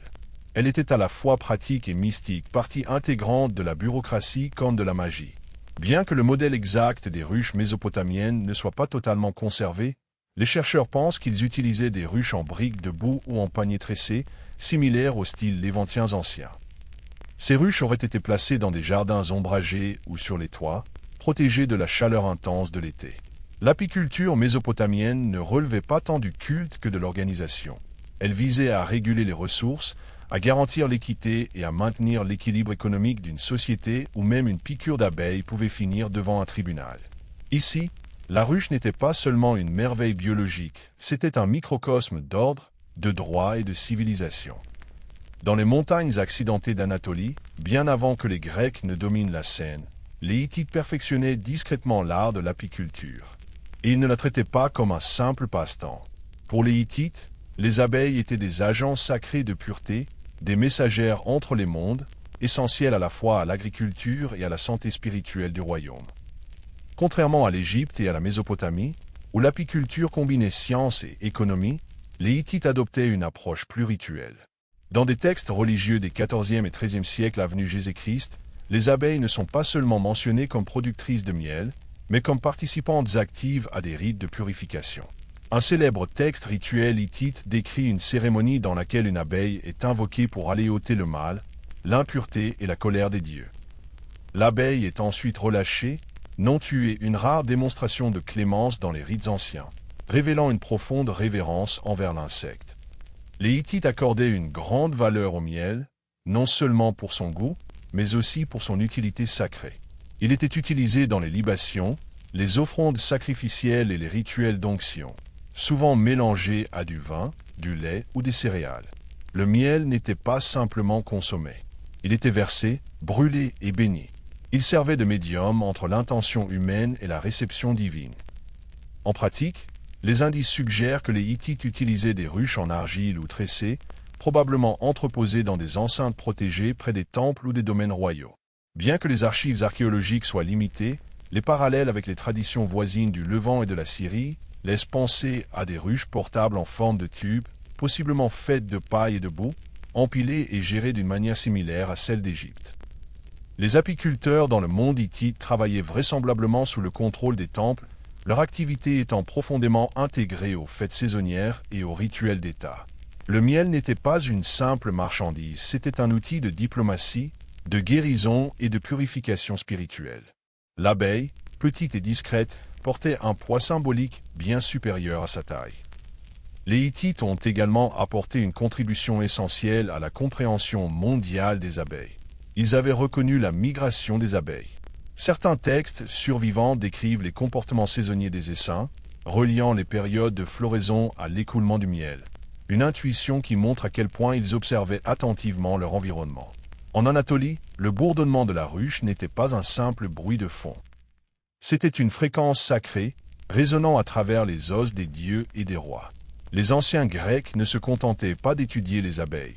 Ils les admiraient, les redoutaient et modélisaient leur société sur l'ordre mystérieux de leur ruche. Pour les Grecs, la ruche était bien plus qu'un lieu de production de miel. Elle était une métaphore vivante, un modèle de cité idéale, un symbole d'ordre divin et une source infinie de curiosité scientifique. Les apiculteurs grecs ont fait progresser la science de l'apiculture en alliant savoir pratique et flair philosophique. Contrairement aux civilisations antérieures qui utilisaient des ruches fixes en argile, les Grecs ont mis au point des ruches mobiles en terre cuite, munies de couvercles amovibles et de sections détachables. Cela permettait un accès plus facile aux rayons de miel sans détruire la colonie, une première étape vers une récolte durable. Ils maîtrisaient également l'art du contrôle de la fumée. À l'aide de soufflets en céramique et d'enfumoirs en argile, ils soufflaient de la fumée à l'entrée de la ruche, apaisant ainsi les abeilles avant l'extraction du miel. Cette innovation réduisait non seulement les piqûres, mais permettait aussi de préserver la structure de la ruche, autorisant plusieurs récoltes par saison. L'un des esprits les plus influents de l'histoire grecque, Aristote, a étudié les abeilles avec une précision extraordinaire. Dans son Historia Animalium, il décrivait le comportement de la ruche, notant que les abeilles semblaient avoir des rôles distincts. Certaines récoltaient le nectar, d'autres défendaient la ruche, et l'une d'elles, qu'il appelait le « roi des abeilles », semblait diriger. Bien qu'il se soit trompé sur le genre, les observations d'Aristote ont jeté les bases de plusieurs siècles de recherches apicoles. Le miel occupait une place de choix dans la culture grecque. Il adoucissait le vin, conservait les fruits et parfumait les gâteaux. Il était aussi utilisé comme base pour des onguents médicinaux, notamment dans les soins des plaies, était considéré comme un don divin. Les Grecs croyaient que l'ambroisie, la nourriture des dieux, était un mélange de miel et de vin. L'abeille elle-même avait une signification mythologique. Elle était associée à Artémis, déesse des espaces sauvages, et à Déméter, déesse des moissons. Les prêtresses d'Artémis étaient même appelées Mélissa, le mot grec pour abeille. L'idée de l'abeille comme force sacrée et féminine possédait un pouvoir symbolique profond. Pour les Grecs, la ruche était à la fois une merveille scientifique et un emblème spirituel. Un rappel que même les plus petites créatures avancent avec but, discipline et grâce.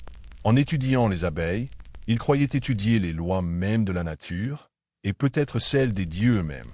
Si les Grecs étudiaient les abeilles avec émerveillement, les Romains les géraient avec ambition.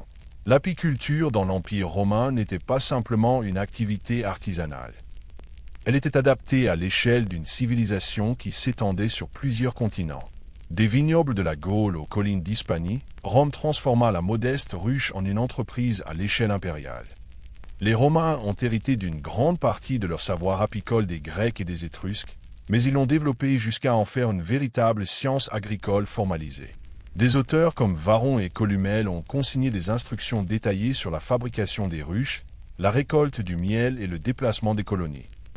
Leurs traités décrivent l'apiculture avec une modernité surprenante, incluant des observations sur le comportement des essaims, les cycles saisonniers et la lutte contre les parasites. Les ruches romaines prenaient de nombreuses formes, troncs d'arbres creux, contenant en écorce de liège, tubes en argile, ou paniers tressés enduits de fumier ou de boue. La flexibilité était essentielle.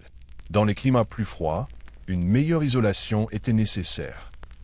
Dans les provinces plus chaudes, la ventilation était cruciale. Ces innovations permettaient aux apiculteurs romains d'adapter leurs pratiques aux nombreuses régions différentes de l'Empire. Pour calmer les abeilles, les Romains utilisaient des pots en argile remplis d'herbes fumantes comme le thym ou l'origan. La fumée apaisait la ruche et ajoutait peut-être une subtile saveur au miel.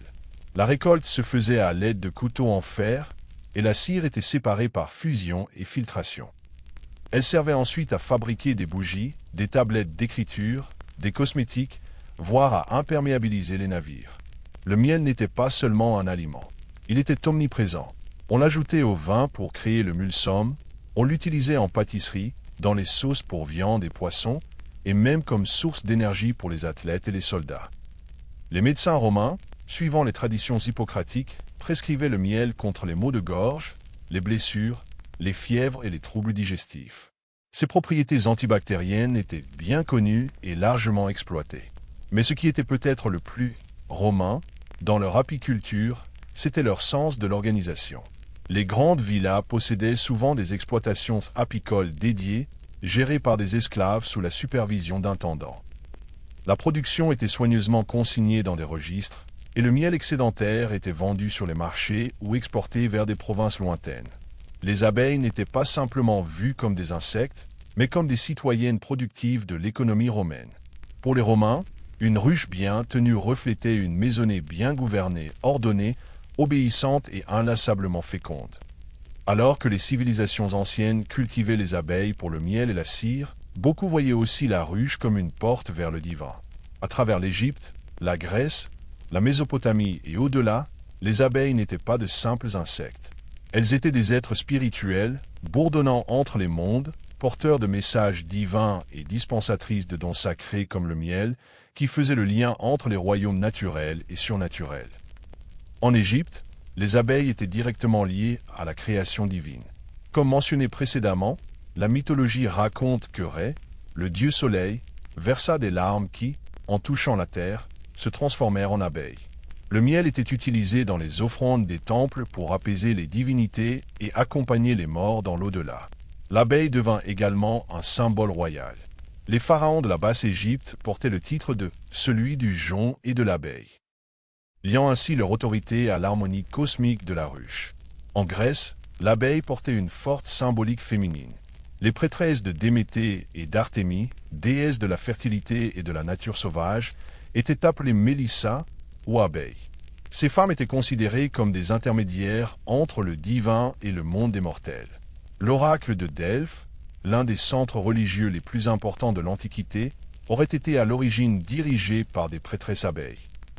Même la célèbre Pythie, prophétesse delphique, était parfois surnommée l'abeille de Delphes. La ruche elle-même était souvent vue comme un microcosme de l'ordre parfait, discipliné, altruiste, productif. Les philosophes et mystiques comparaient la société des abeilles à une société humaine idéale, coopérative, laborieuse et respectueuse du sacré. Les stoïciens admiraient les abeilles pour leur sens instinctif du devoir. Plus tard, les premiers chrétiens adopteront l'abeille comme symbole de chasteté et de résurrection, soulignant que les abeilles créent sans convoiter. Dans les traditions magiques mésopotamiennes, les abeilles étaient invoquées lors de rituels de purification. Dans certains rites hittites, une abeille vivante était relâchée après avoir absorbé les impuretés de la communauté, emportant littéralement le péché sur ses ailes minuscules. Le miel et la cire étaient brûlés dans des feux sacrés, utilisés pour fabriquer des amulettes protectrices, et intégrés dans des textes magiques pour apporter bénédiction et guérison. L'abeille n'était pas qu'une métaphore. C'était un pont, une créature qui vivait dans les espaces cachés de la nature, produisait une nourriture dorée sans tuer, et ne piquait qu'en dernier recours. Pour les anciens, les abeilles n'étaient pas simplement miraculeuses. Elles étaient mystiques.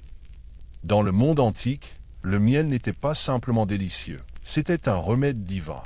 Bien avant la découverte des bactéries, les peuples savaient instinctivement que le miel pouvait nettoyer les plaies, apaiser les toux et préserver les corps. Ce n'était pas de la magie, même si cela en avait l'apparence. C'était de la chimie, avec des siècles d'avance sur son explication formelle. En Égypte, le miel était une pierre angulaire de la médecine antique. Des papyrus médicaux comme le papyrus Hébert, vers 1550 avenue Jésus-Christ, mentionnent le miel dans plus de 500 prescriptions.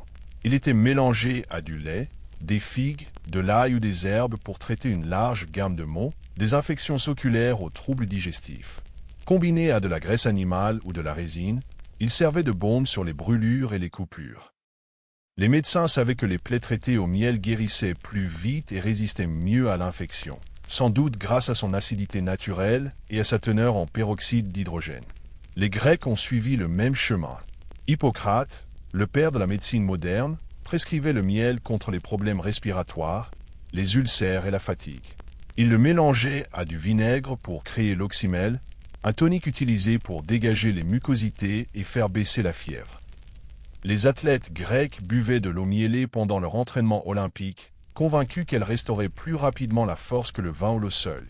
En Inde, le système ayurvédique tenait le miel, madhu, en très haute estime. Il était classé selon son goût, sa provenance et sa puissance médicinale.